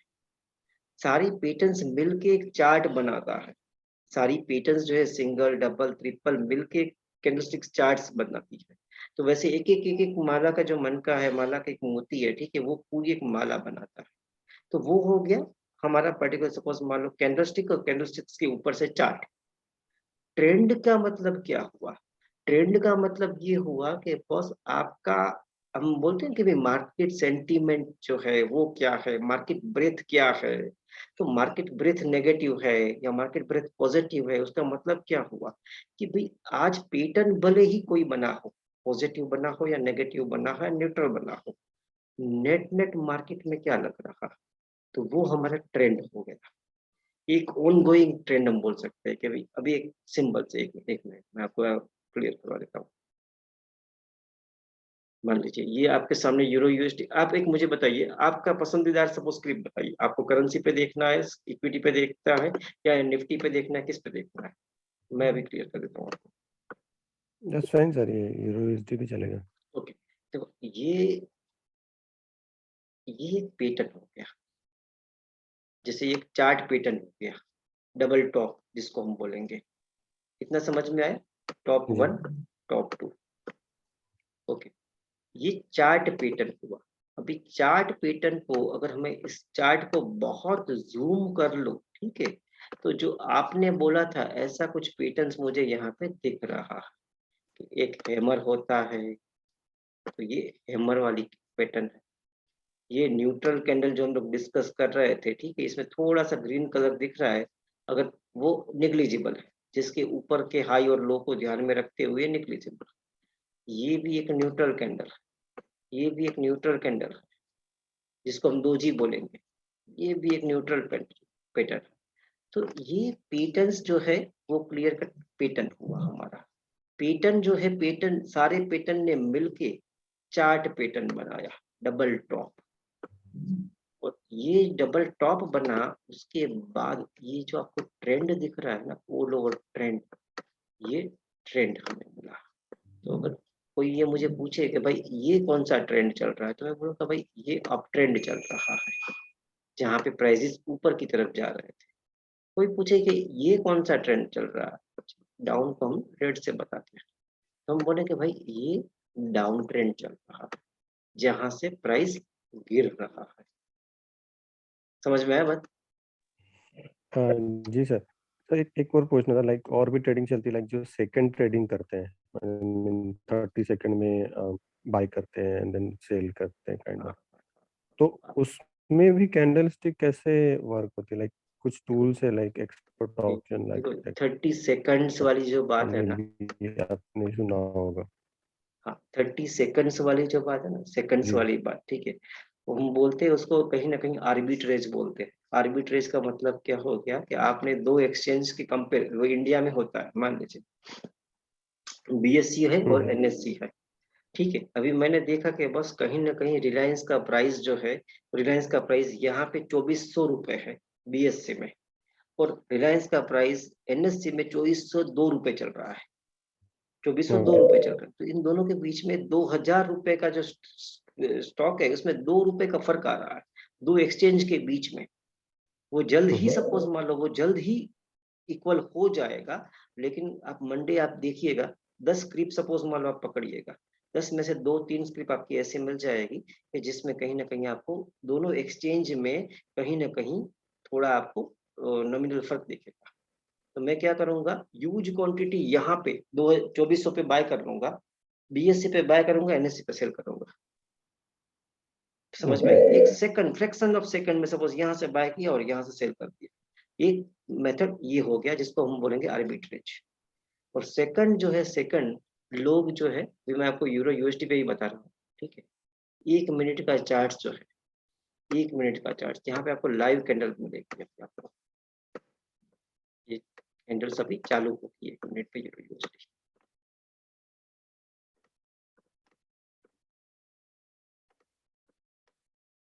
इस कैंडल को ऑब्जर्व कीजिएगा, ये लाइव कैंडल है। 1 मिनट के बाद ये कैंडल चेंज होगी, इसको स्कैल्पिंग बोलते हैं। स्कैल्पिंग का मतलब क्या हुआ कि कहीं ना कहीं मुझे ऐसा लग रहा है कि बॉस प्राइस देखो, ये गिर रहा है, दिख रहा है, ये कैंडल चालू है, या इसको स्काल्पिंग बोलते हैं। उसका मतलब क्या, बहुत ही छोटी टाइम फ्रेम पे आपको 1 या 2 कैंडल का या 3 कैंडल का सपोज मुनाफा ले लेना है।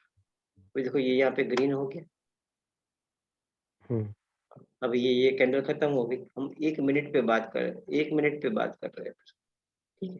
तो जैसे मुझे यहाँ पे समझ में आ गया, ये एक पैटर्न है, ठीक है, ये एक पैटर्न है जिसको बेरिस हरामी बोलते हैं। अभी यहाँ पे आपको वो जेंट व्हील वाली बात याद आ रही है क्या? ये जी, ऊपर जा रहा था और यहाँ पे मैच्योरिटी देखी, पिछले हम्म, 5 मिनट तक चार्ट कहीं नहीं गया था।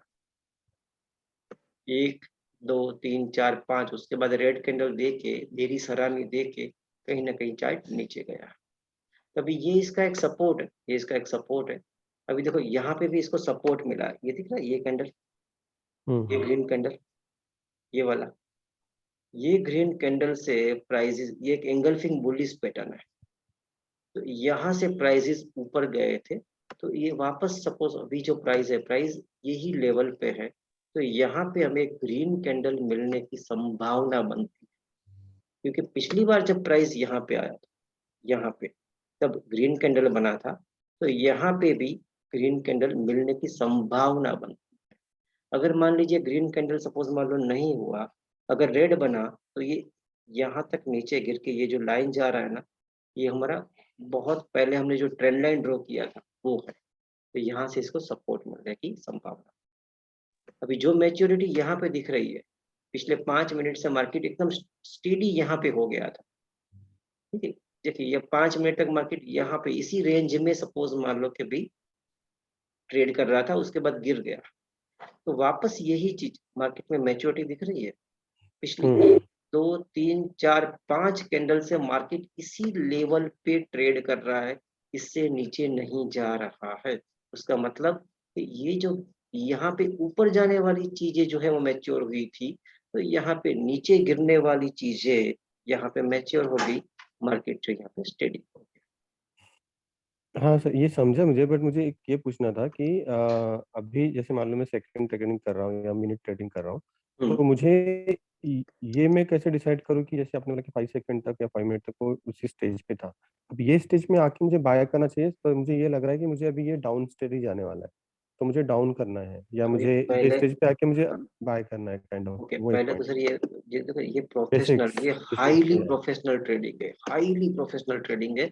जब हम जी। लोग सपोज 1 मिनट पे बात करते हैं या कुछ सेकंड्स के लिए बात करते हैं, अगर सपोज मान लीजिए आप होल हार्टली सपोज मान लो यही बिजनेस में है, ट्रेडिंग में या समथिंग, ठीक है, तो ही आप इसके बारे में सोचे। बाकी सेकंड ओके। वाली बात या मिनट वाली बात जो है ना, वो जो हाईली प्रोफेशनल्स होते हैं, ठीक है, वो ही करते हैं, और वो सेकंड फ्रैक्शंस ऑफ सेकंड्स में निकल जाते हैं, फ्रैक्शंस ऑफ सेकंड्स में निकल भी जाते हैं। यानी कि आपके पास उतने एडवांस प्लेटफॉर्म होना चाहिए कि जैसे ही सपोज मान लो आपका इतना बड़ा लॉट साइज हो, मान लीजिए आपने अभी आप सेकंड 1 मिनट पे बात कर रहे हो, और कुछ सेकंड्स में ही आपको ट्रेड लेके सपोज मान लो कि आपको बाहर भी निकल जाना है, तो आपका क्वांटिटी ह्यूज होगा। आप ऐसा तो सपोज एक लोड से तो करोगे नहीं कि चलो एक बाय कर लिया, अभी 2 सेकंड या 3 सेकंड या 3 मिनट या 4 मिनट तक रहता हूँ, उसके बाद सपोज मानो मैं बेच दूंगा। अगर आप एक पे बात करोगे तो आपका ब्रोकरेज भी सपोज मानो उससे ज्यादा हो जाएगा। तो ये ना हाईली प्रोफेशनल लोग होते हैं ना, वो इसके ऊपर स्काल्पिंग करते हैं। हम मेरे आपके जैसे जो लोग हैं, जो ये सीख रहे हैं, समझ रहे हैं, या वर्किंग प्रोफेशनल है जिसका सपोज मान लो कि भी ब्रेड एंड बटर ट्रेडिंग नहीं है, ठीक है, उनको जनरली 1 आवर पे या डेली पे देखना चाहिए। उनको जनरली 1 आवर पे या डेली पे देखना चाहिए, ताकि सपोज मान लो कि हम एटलीस्ट सपोज मान लो जो ट्रेडिंग है या इन्वेस्टमेंट है उसको हम सही तरह से समझ पाए। ओके। समझ में आई मेरी बात, कि मेरे पास लोड भी उतने 1,000 लोड मैंने ले लिए, 2,000 लोड मैंने ले लिए, क्यों? क्योंकि मुझे सिर्फ 4-5 मिनट में ही मेरा ट्रेड खत्म करके प्रॉफिट करके निकल जाना है। और वहां पे बहुत सारे सॉफ्टवेयर भी होते हैं, मैं आपको बताता हूँ, अभी धीरे धीरे थर्ड स्टेज में मैं उस लेवल पे आपको लेके जा रहा हूँ कि मूविंग एवरेज जो है कहाँ पे सपोज मान लो कि भी क्रॉस ओवर हुआ, तो जो प्रोफेशनल ट्रेडर्स होते हैं वो ऐसी जगह पे कभी भी सपोज मान लो कि एंट्री नहीं लो, ये इनके लिए एंट्री लेने का सपोज मान लो एरिया नहीं है। समझ में आई बात? जो प्रोफेशनल जो ट्रेडर्स रहते हैं उसके हम्म, लिए हम लोग भले इसको सपोर्ट मानते हो, हम लोग भले ही इसको सपोर्ट मानते हो, लेकिन जो प्रोफेशनल स्कैल्पर होते हैं उसके लिए ये एंट्री लेने का एरिया नहीं है। क्यों नहीं है? क्योंकि यहाँ पे ये सपोर्ट पे है। हो सकता है यहाँ से वो सपोर्ट तोड़ के नीचे भी जा सकता है, हो सकता है ये सपोर्ट ये रेजिस्टेंस तोड़ के ऊपर भी जा सकता है, ऐसे भी जा सकता है,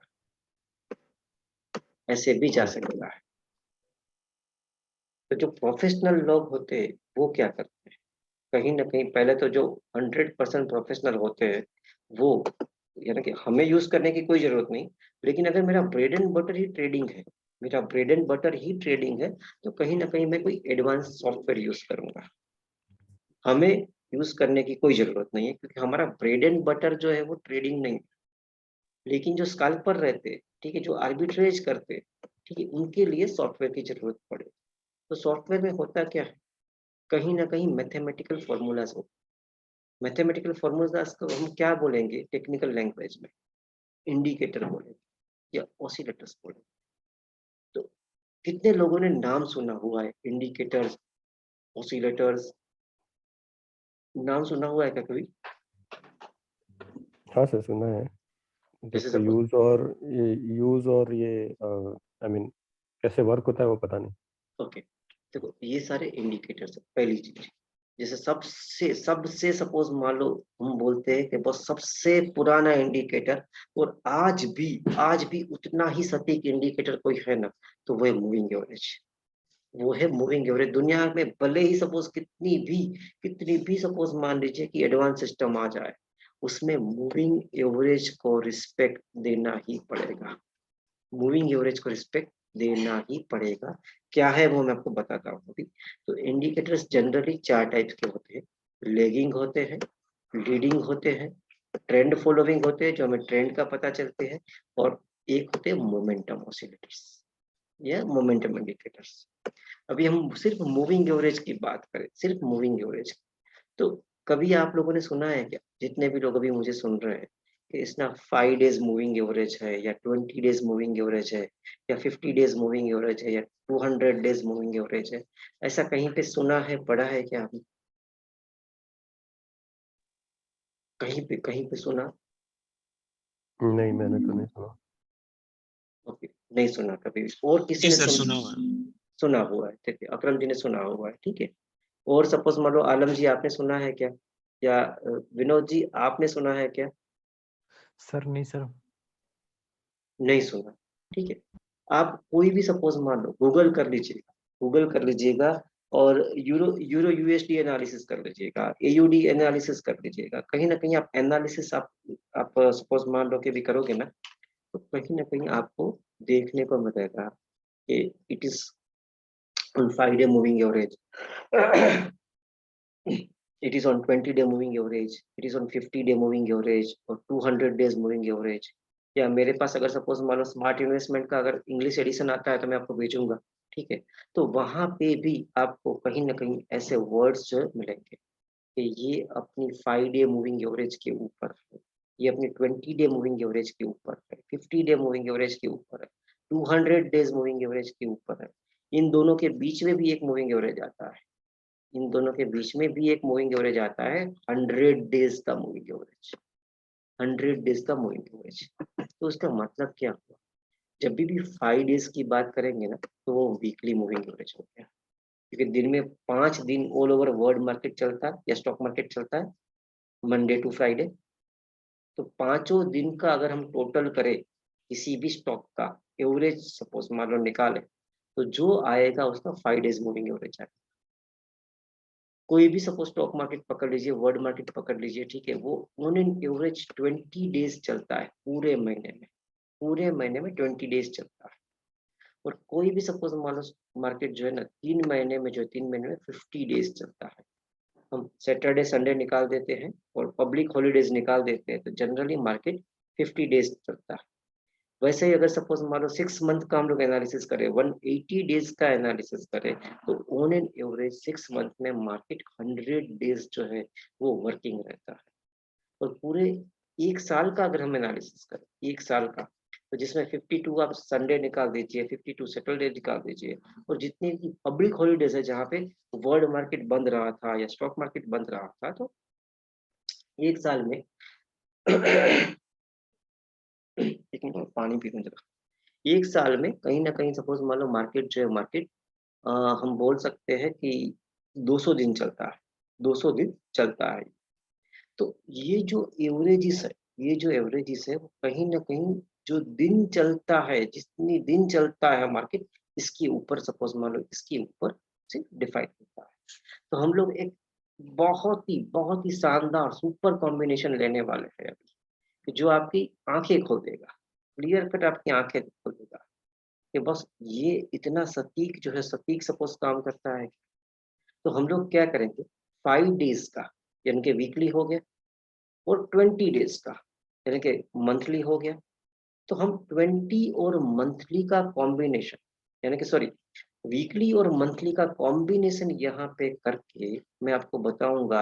आप जो बोलोगे वहां पे यूरो यूएसडी पे बताना है तो यूरो यूएसडी पे, स्टॉक मार्केट पे बताना है तो स्टॉक मार्केट पे, एयूडी यूएसडी या सपोज जीबीपी यूएसडी या जेपीवाई यूएसडी, किसी भी करेंसी पे हम लोग इसका कॉम्बिनेशन देखेंगे। और आपको खुद समझ में आएगा कि चार्ट ने हमने कहाँ पे सिग्नल दिया था कि वो अपवर्ड डायरेक्शन में जा रहा है या डाउनवर्ड डायरेक्शन में जा रहा है। चार्ट ने हमें कहाँ पे सिग्नल दिया था कि वो अपवर्ड डायरेक्शन में जा रहा है या डाउनवर्ड डायरेक्शन में जा रहा है। एक एक मिनट का सिर्फ गैप लेते हैं। अगर किसी को भी पानी पीना है या कुछ भी सपोज मान के भी आप अगर पीना है तो आप 1 मिनट का हम लोग गैप ले लेते हैं, उसके बाद फाइन। तो हम लोग क्या करेंगे, 520 का कॉम्बिनेशन ले रहे हैं। 5 डेज मूविंग एवरेज यानी कि वीकली मूविंग एवरेज हुआ, और 20 डेज मूविंग एवरेज उसका मतलब हुआ मंथली मूविंग एवरेज।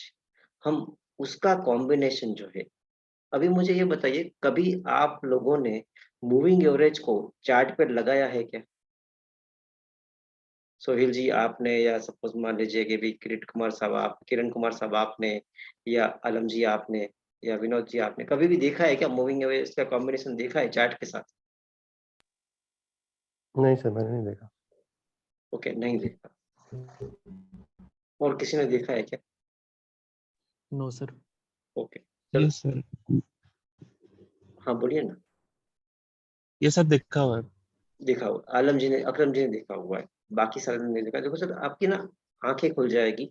ये ऐसा कॉम्बिनेशन, सपोज मान लो इसमें कोई रॉकेट साइंस नहीं है। पहली चीज, इसमें कोई रॉकेट साइंस नहीं है, ये बहुत ही सिंपल चीज है। लेकिन इतनी सिंपल चीज है कि जिसको हम बोल सकते हैं कि वो सदियों से लोग यूज कर रहे हैं, और आज भी उतने ही बेहतरीन रिजल्ट दे रहे हैं। और सेकंड, इसके पीछे का लॉजिक भी एकदम क्लियर कट है कि फिर 5 डेज का मतलब क्या हुआ, वीकली का हुआ, और 20 डेज का मतलब क्या हुआ, मंथली का हुआ। तो जब भी आपका वीकली वाला जो मूविंग एवरेज है वो मंथली मूविंग एवरेज को क्रॉस करके ऊपर में जाए, ठीक है, तो हम बोल सकते हैं ना कि भाई कहीं ना कहीं अच्छा हो रहा है।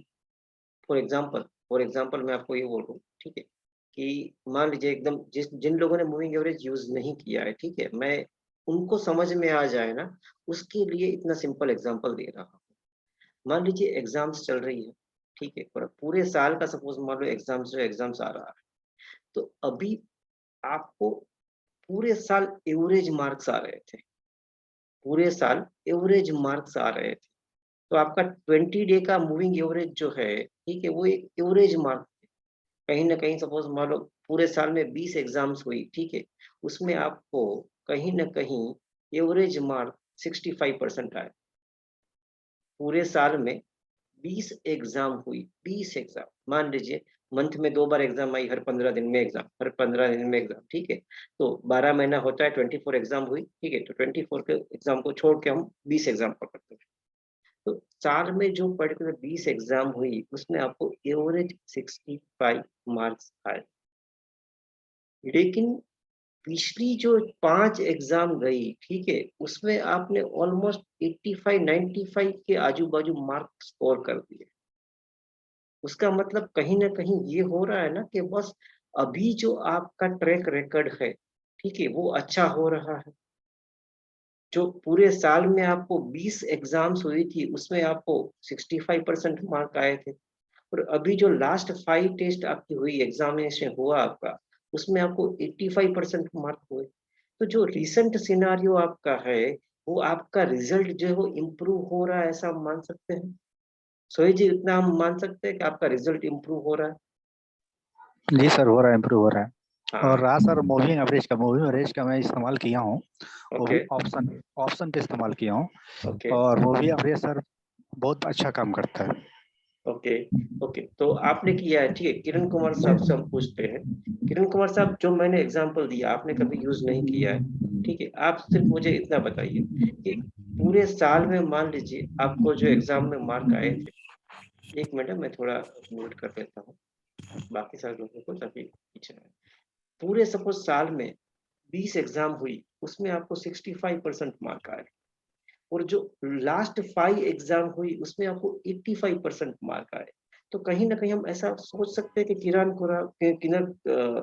किरण कुमार साहब का जो रिजल्ट है, रिसेंट रिजल्ट, वो इम्प्रूव हो रहा है, इतना मान सकते Yes, हैं। yes, yes, definitely. जब भी I'm correct. हाँ जी, जब भी आपको ये सिनारियो देखने को मिले कि जब भी 20 का सिंपल मूविंग, अभी मैं आपको प्रैक्टिकली बताता हूँ, उसके बाद मैं चार्ट पे बताता हूँ कि मान लीजिए ये जो ब्लैक लाइन है, ये जो ब्लैक लाइन है, मान लीजिए ये 20 का मूविंग एवरेज है। ये ब्लैक लाइन जो है वो 20 का मूविंग एवरेज है, जो पूरे साल में सपोज मान लो आपका एवरेज आपको दिख रहा है। और मान लीजिए ये जो ब्लू लाइन जो अभी मैं ड्रॉ कर रहा हूँ, ठीक है, वो 5 का मूविंग एवरेज है।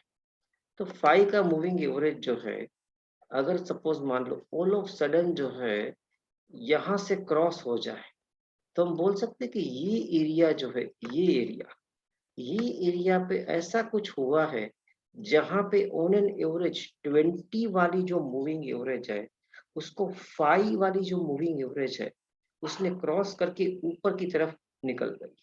उसका मतलब किरण कुमार साहब का जो है, ये एरिया जो है, इसमें कहीं ना कहीं रिजल्ट इंप्रूव हो गया। और उनकी पिछली जो 20 जो है, 20 का 65% जो आ रहे थे एवरेज, वो वाली चीज यहाँ से चेंज हो गई अभी, और किरण कुमार साहब को जो है 85% आने लगे। तो ये एरिया जो है वो नोटिसेबल एरिया है साहब के लिए, कि जहाँ पे सबका ध्यान जाएगा कि इनका रिजल्ट इंप्रूव हो चुका है। तो जब भी आपको चार्ट पे जब भी 20 का सिंपल मूविंग एवरेज यानी कि मंथली मूविंग एवरेज को 5 डेज का यानी कि वीकली एवरेज क्रॉस करता हुआ ऊपर निकले, तो समझ लीजिएगा वहां पे बाय कॉल बनता है। तो समझ लीजिएगा कि वहां पे बाय कॉल बनता है। और जब भी यही सिनारियो पे हम अगर आगे बढ़े, तो ये ब्लैक लाइन यहाँ तक जा रहा है, मान लीजिए ये ब्लैक लाइन यहाँ तक जा रहा है। तो अगर ये ब्लू लाइन जो है, ये ब्लू लाइन इसको क्रॉस करके ये नीचे आ जाए इस एरिया पे ऐसे, तो ये जो हमारा एरिया हुआ, ठीक है, तो ये हमारे लिए अलार्मिंग साइन का एरिया होगा कि यहाँ से प्राइजेस जो है वो गिरने की शुरुआत हो सकती है। यहाँ पे प्राइजेस गिरने की शुरुआत हो सकती है। क्यों? क्योंकि आपका रिसेंट जो रिजल्ट था वो डाउन हो गया। जो आपका रिसेंट रिजल्ट यहाँ पे जो अपवर्ड डायरेक्शन में गया था, और सारे लोगों ने नोटिस किया कि किरण कुमार साहब का रिजल्ट इंप्रूव हो गया, यहाँ पे सारे लोगों ने नोटिस कर दिया कि बस साहब का रिजल्ट कहीं ना कहीं बिगड़ा। आपका रिसेंट जो परसेंटेज है वो आपकी एवरेज परसेंटेज से नीचे चला गया। तो यही चीज अगर मैं आपको चार्ट पे दिखा दूं, तो आप सरप्राइज हो जाओगे कि बस ये इतना सटीक काम करता है क्या। और ये कोई भी टाइम फ्रेम पे काम करेगा, ये कोई भी टाइम फ्रेम पे काम करेगा। वीकली पकड़ लो, मंथली पकड़ लो, कोई भी टाइम फ्रेम पकड़ लो आप। आपको कुछ नहीं करना है। जैसे ये यूरो यूएसडी का चार्ट है, हम इसको आवरली की जगह पे डेली कर लेते हैं पहली चीज। तो ये हो गया डेली चार्ट।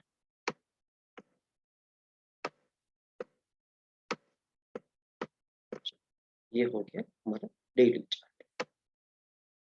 मुझे इंडिकेटर्स में जाना है। इंडिकेटर्स यहाँ पे आपको मिल जाएगा। investing.com साइट्स जो है, यहाँ पे ये एरिया जो है, यहाँ पे आपको इंडिकेटर्स मिल जाएगा।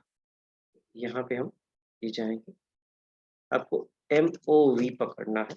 अभी देखो मूविंग एवरेज इतनी सारी है, मूविंग एवरेज है, मूविंग एवरेज चैनल है, एक्सपोनेंशियल है, वेटेज है, हल मूविंग एवरेज है, उसके बाद सपोज मान लो स्मूथ मूविंग एवरेज है।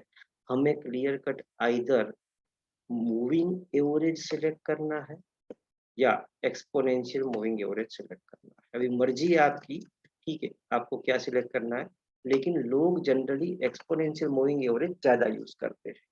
लोग जनरली एक्सपोनेंशियल मूविंग एवरेज ज्यादा यूज करते हैं क्योंकि जो रीसेंट प्राइस चेंज होता है, रीसेंट प्राइस चेंज, वो इसके ऊपर ज्यादा फोकस करती है as compare to moving average. Moving average सबके ऊपर सेम फोकस करती है, एक्सपोनेंशियल मूविंग एवरेज रिसेंट क्या हो रहा है उसके ऊपर फोकस करती है। तो आपको यहाँ पे मूविंग एवरेज एक्सपोनेंशियल को 2 बार सिलेक्ट करना है। 2 बार क्यों करेंगे कि हमें 5 और 20 का कॉम्बिनेशन यहाँ पे करना है। एक को हम 5 करेंगे यहाँ पे सेटिंग्स में जाके, 9 की जगह पे 5, और स्टाइल में इसको ब्लू कर देंगे। थोड़ा हम इसको जूम करेंगे ताकि समझ में आए।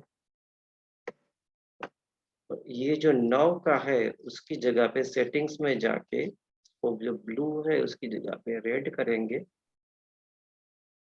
9 की जगह पे 20 कर देंगे।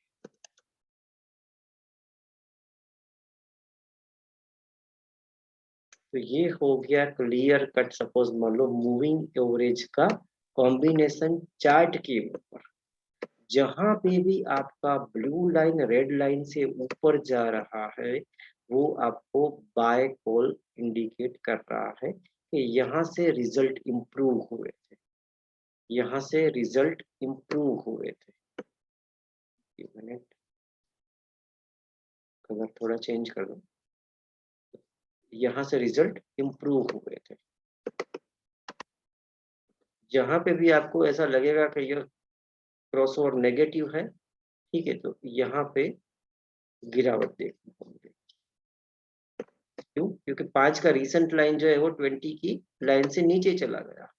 वापस सपोज मान लो यही लाइन पे हमें यहाँ पे रिजल्ट इंप्रूव हो गए, ये वाला एरिया, ये वाला एरिया, यहाँ पे कहीं ना कहीं रिजल्ट जो है हमारे डाउन हुए, यानी कि हमारा जो 5 का मूविंग एवरेज है वो रेड की लाइन को तोड़ के नीचे आ गया, यहाँ पे भी रिजल्ट डाउन हुए। यानी कि जहां पे भी आप देखिएगा, जहां पे भी रेड लाइन जो है वो ग्रीन लाइन को क्रॉस करके नीचे की तरफ जाएगी, प्राइसेस गिरेंगे। जहां पे भी ब्लू लाइन जो है वो रेड लाइन को क्रॉस करके ऊपर की तरफ जाएगी, प्राइसेस बढ़ेंगे। मूविंग एवरेज और सपोज मैं बड़ा कर देता हूँ ताकि देखने में आसानी रहे। ये ब्लू लाइन हो गया, ये रेड लाइन।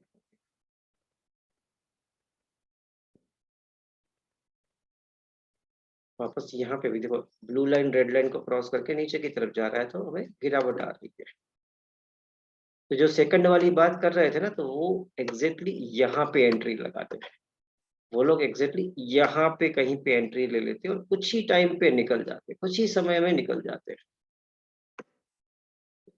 यहाँ पे ये इतना नीचे गया, ये क्लियर कट साइडवेज है। अभी यहाँ पे किसी भी सपोज मान लो सुपर डुपर आदमी को भी आप बोलो यहाँ पे ट्रेड करो, इसके यहाँ पे स्टॉप लॉस हिट हो जाएगा। ये साइडवेज मार्केट है, मार्केट ना तो ऊपर जा रहा है ना तो नीचे जा रहा है। वापस सपोज मान लो ये वाली बात, यहाँ पे प्राइसेस नीचे की तरफ गए थे, रेड लाइन नीचे की ओर है। ओके, अभी रीसेंट सिनारियो क्या चल रहा है, ठीक है, ये तो हम हिस्टोरिकल डेटा जो है बात कर रहे हैं। ओके, रीसेंट सिनारियो के हिसाब से हमें यहाँ पे सिग्नल ऑलरेडी मिला था कि भाई मैं ऊपर जा रहा हूँ, मैं नीचे जा रहा हूँ। यहाँ पे ऊपर का सिग्नल मिला था, यहाँ पे नीचे का सिग्नल मिला, यहाँ पे नीचे का सिग्नल मिला, यहाँ पे नीचे का सिग्नल। जब तक ये लाइन जो है, जब तक ये कैंडल, कोई भी कैंडल जो है ऐसे सिनारियो नहीं देगी जब ब्लू लाइन रेड लाइन को क्रॉस करके ऊपर की तरफ आए और कैंडल भी ऊपर की तरफ आए, तब तक यहाँ पे अप ट्रेंड या अपवर्ड मोमेंटम नहीं बन पाएगा। तब तक यहाँ पे अप ट्रेंड या अपवर्ड मोमेंटम नहीं बन पाएगा। एक बार वीकली में देख लेते हैं। देखो ये क्लियर कट सिनारियो है। वीकली में हम ज्यादा दूर नहीं जाते, रिसेंट की ही बात करते हैं। ब्लू लाइन जो है रेड लाइन को क्रॉस करके नीचे आ गई, उसके बाद ये गिरावट जो है, गिरावट देखने को हमें मिली ही मिली यहाँ पे। तो हमें सिग्नल तो यहाँ पे ही मिल गया था, चार्ट सब कुछ कहता है। सिग्नल तो हमें यहाँ पे ही मिल गया था, जिसने हमें यहाँ तक की गिरावट दिखाई। तो वो सिग्नल हमें मिला था यहाँ पे। सेम चीज, ये सिग्नल हमें यहाँ पे मिला था जब ब्लू लाइन ने रेड लाइन को क्रॉस करके ऊपर की तरफ सपोज गई, तो इसने हमें यहाँ तक सपोज मान लो ऊपर लेके आया, लेकिन वो सिग्नल कहाँ पे मिला था, यहाँ पे मिला। सेम चीज यहाँ पे भले उतना ज्यादा ट्रेंड नहीं मिला, लेकिन एक सिग्नल यहाँ पे भी मिला। पीछे हिस्टोरिकल डेटा थोड़ा चेक कर लेते हैं। हाँ, सेकंड एक बहुत इंपॉर्टेंट चीज, जब भी ये कैंडल्स नीचे चली जाए, ठीक है, और जब जब ये ऊपर उठने की कोशिश करे, ये जो मूविंग एवरेज की लाइन है उसके लिए रेजिस्टेंस का काम करेगी। उसको मूविंग एवरेज की लाइन को तोड़ के ऊपर निकलना पड़ेगा, और तोड़ के ऊपर ऐसे निकलना पड़ेगा। यहाँ पे देखो ये तोड़ के ऊपर तो निकली हुई है, ये भी तोड़ के ऊपर निकली हुई है, ये भी तोड़ के ऊपर निकली हुई है, लेकिन इसका साथ में एक क्रॉस ओवर भी ऐसा होना चाहिए जहाँ पे ब्लू लाइन जो है, ब्लू लाइन रेड लाइन को क्रॉस करके ऊपर की तरफ आता है। ब्लू लाइन रेड लाइन को क्रॉस करके ऊपर की तरफ आ जाए, साथ में कैंडल भी क्रॉस करके तोड़ के रेजिस्टेंस तोड़ के ऊपर की तरफ आए, तो कहीं ना कहीं हमें ट्रेंड दिखाई देगा। जैसे ही ये ऊपर आ जाएगी, तो जैसे ये लाइन रेजिस्टेंस का काम कर रही थी, यहाँ पे वही लाइन सपोर्ट का काम करेगी। यहाँ पे वो लाइन सपोर्ट का काम करेगी। तो बोलते हैं ना कि जब भी इंसान का खराब समय रहता है तो उसका कोई साथ नहीं देता। तो जब ये इसका नीचे की तरफ जा रहा था, डाउन ट्रेंड चल रहा था, तो सारी मूविंग एवरेज जो है इसके लिए रेजिस्टेंस जो है बन के खड़ी थी। और जैसे ही इसने यहाँ पे क्रॉस ओवर दे दिया, यही मूविंग एवरेज की लाइन इसको सपोर्ट करने के लिए रेडी होगी, सपोर्ट देने में। तो यहाँ पे अभी इसका सही समय चल रहा है, अप ट्रेंड चल रहा है, तो यहाँ पे इसको सपोर्ट हो रहा है। जब इसका खराब समय चल रहा था, डाउन ट्रेंड चल रहा था, तो यही चीज यहाँ पे इसको रेजिस्टेंस बन रही है। थोड़ा बहुत समझ में आया? थोड़ा बहुत।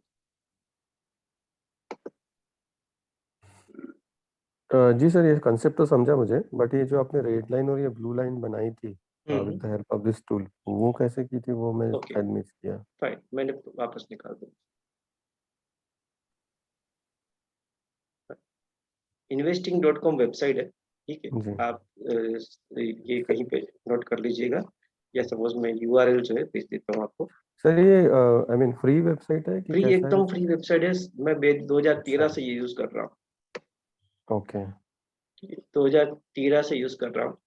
आप सिर्फ गूगल पे इतना टाइप करोगे ना सर कि EuroUSDinvesting.com, ठीक है, तो ये क्लियर कट जो है यही वेबसाइट आ जाएगी। गूगल पे आप इतना ही टाइप करोगे EuroUSDinvesting.com, तो ये वेबसाइट आ जाएगी।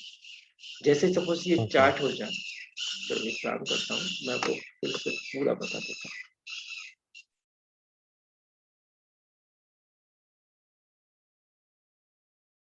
स्क्रीन पे गूगल आ रहा है?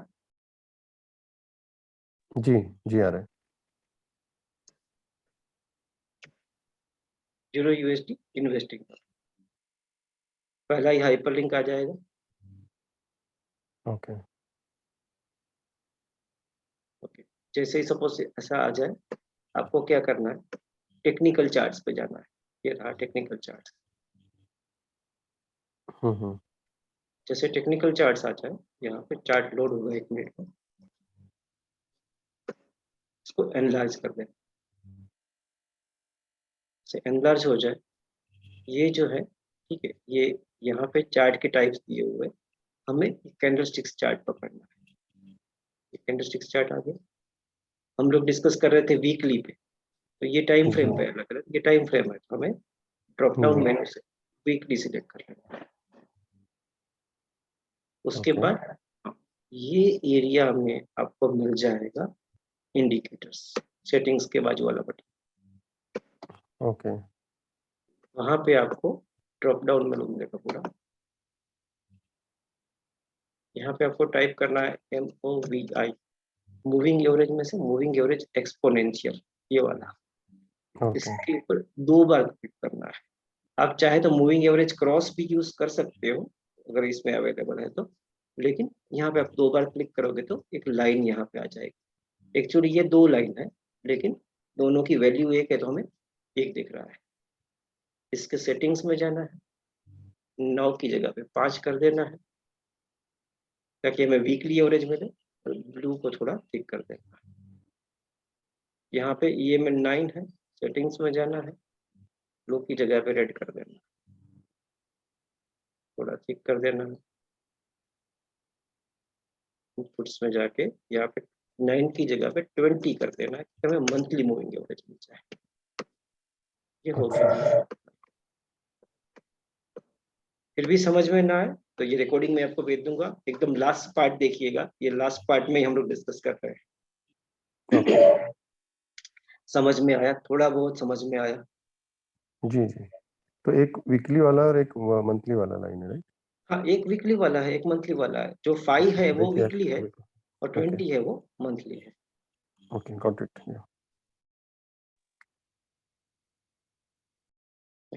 तो हमने मूविंग एवरेज देखा तो हेलो 3 चीज।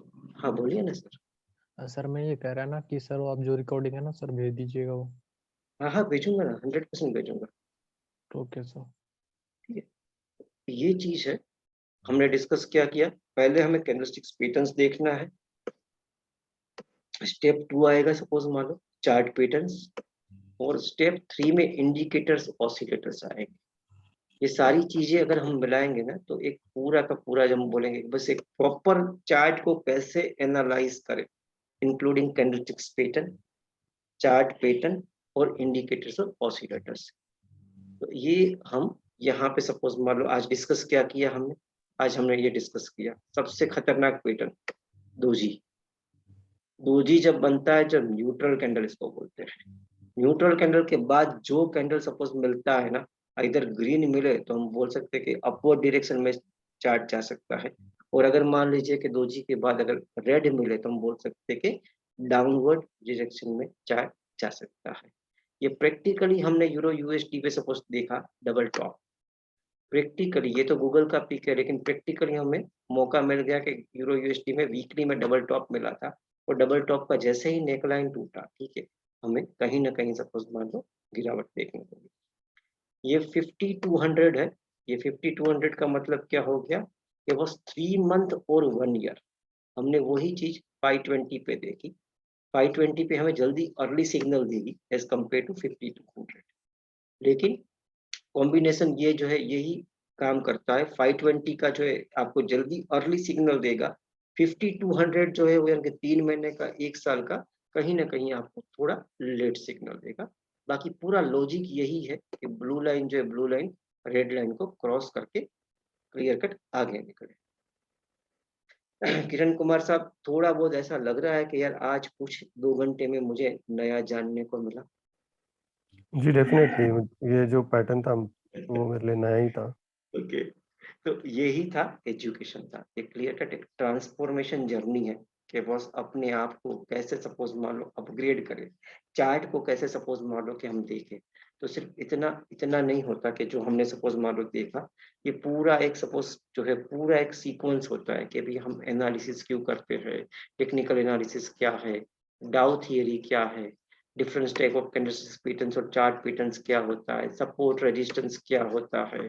ठीक है, ट्रेंड लाइन जो मैंने आपको ट्रेंड लाइन ड्रॉ करके बताई थी कि यार इससे ऊपर जाएगा तो रेजिस्टेंस फेस करेगा, इससे नीचे टूटेगा तो सपोर्ट आएगा।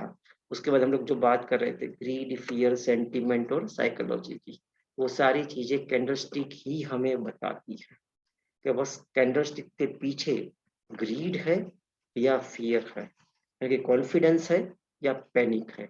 तो कहीं ना कहीं जो है हमें कैंडलस्टिक्स खुद बता देती है कि बॉस मैं गिरने वाली हूँ या मैं मैच्योर हो चुकी हूँ।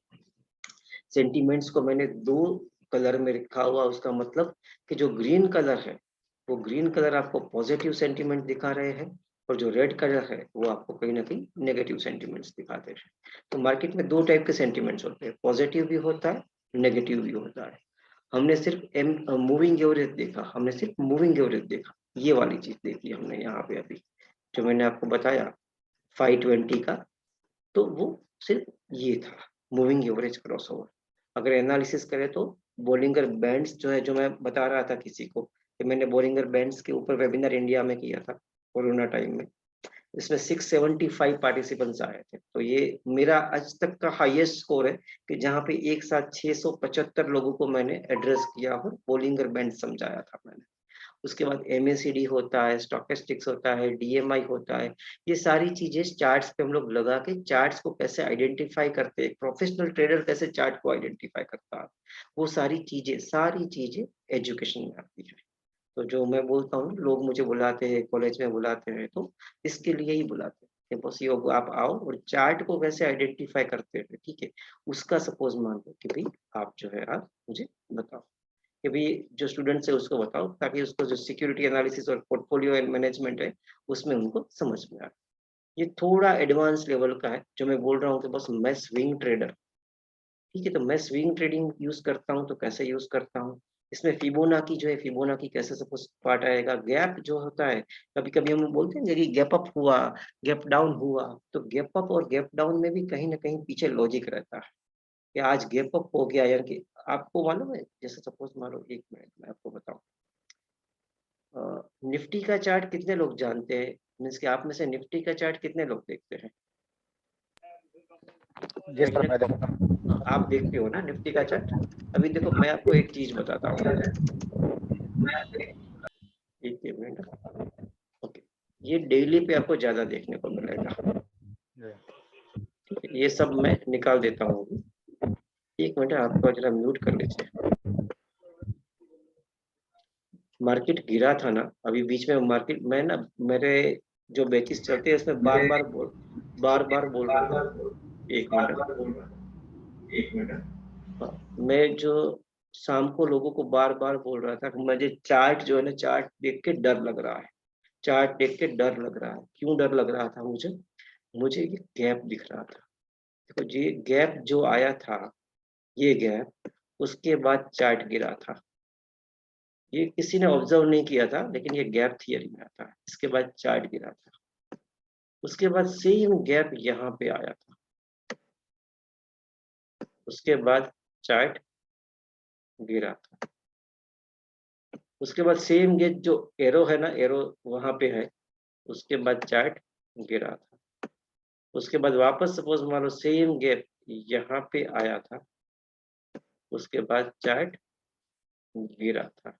तो हम लोग जब बात कर रहे थे ना कि भाई या क्या लग रहा है, क्या लग रहा है, तो मैं बार बार बोल रहा था बस मुझे चार्ट में गिरावट दिख रही है, मुझे चार्ट में गिरावट दिख रही है। क्यों? क्योंकि ये गैप, उसके बाद गिरावट, ये गैप, उसके बाद गिरावट, ये गैप, उसके बाद गिरावट, ये गैप, उसके बाद गिरावट, गैप, उसके बाद गिरावट, ये गैप, उसके बाद गिरावट। तो जितने भी गैप्स है ना, ठीक है, वो गैप थियरी में आते हैं। और जितने भी ये गैप्स है ना, ये देखो ये गैप अप है, वो कहीं ना कहीं बड़ी सी रेड कैंडल पे फिल हुआ है। ये भी सपोज मान लो गैप अप है, ये कहीं ना कहीं ऐसे डाउन पे फिल अप हुआ है। अभी ये गैप डाउन है, तो कहीं ना कहीं वो निफ्टी गैप अप से फिल कर सकती है। तो ये पूरा गैप थियरी में आता है। कहीं ना कहीं मैं देखता हूँ तो मैं स्विंग ट्रेडिंग करता हूँ। स्विंग क्यों करता हूँ? क्योंकि मैं एक ट्रेडर नहीं हूँ जो पूरे दिन सपोज मान लो स्क्रीन के सामने बैठा रहूँगा। तो एक बार सपोज मान लो समझ में आ गया कि बस निफ्टी का या करेंसी का ट्रेंड ये है, तो वो ट्रेंड करीबन सपोज एक वीक, 15 दिन, एक महीना जो है, एक महीना जो टाइम फ्रेम हम लोग यूज कर रहे हैं उसके हिसाब से वो चलता रहेगा। तो हमें हर रोज स्क्रीन देखने की जरूरत नहीं कि आज क्या हो रहा है, आज क्या हो रहा है, आज क्या हो रहा है। क्यों? क्योंकि हम लोग लॉन्गर टाइम फ्रेम पे बात कर रहे हैं, हम लोग डेली पे बात कर रहे हैं या वीकली पे बात कर रहे हैं। मजा आया? थोड़ा मुझे ये बताइए। मैंने यहाँ पे, जी सर, मजा आया। हाँ, ये मैंने पोल भी रखा हुआ है, एक मिनट।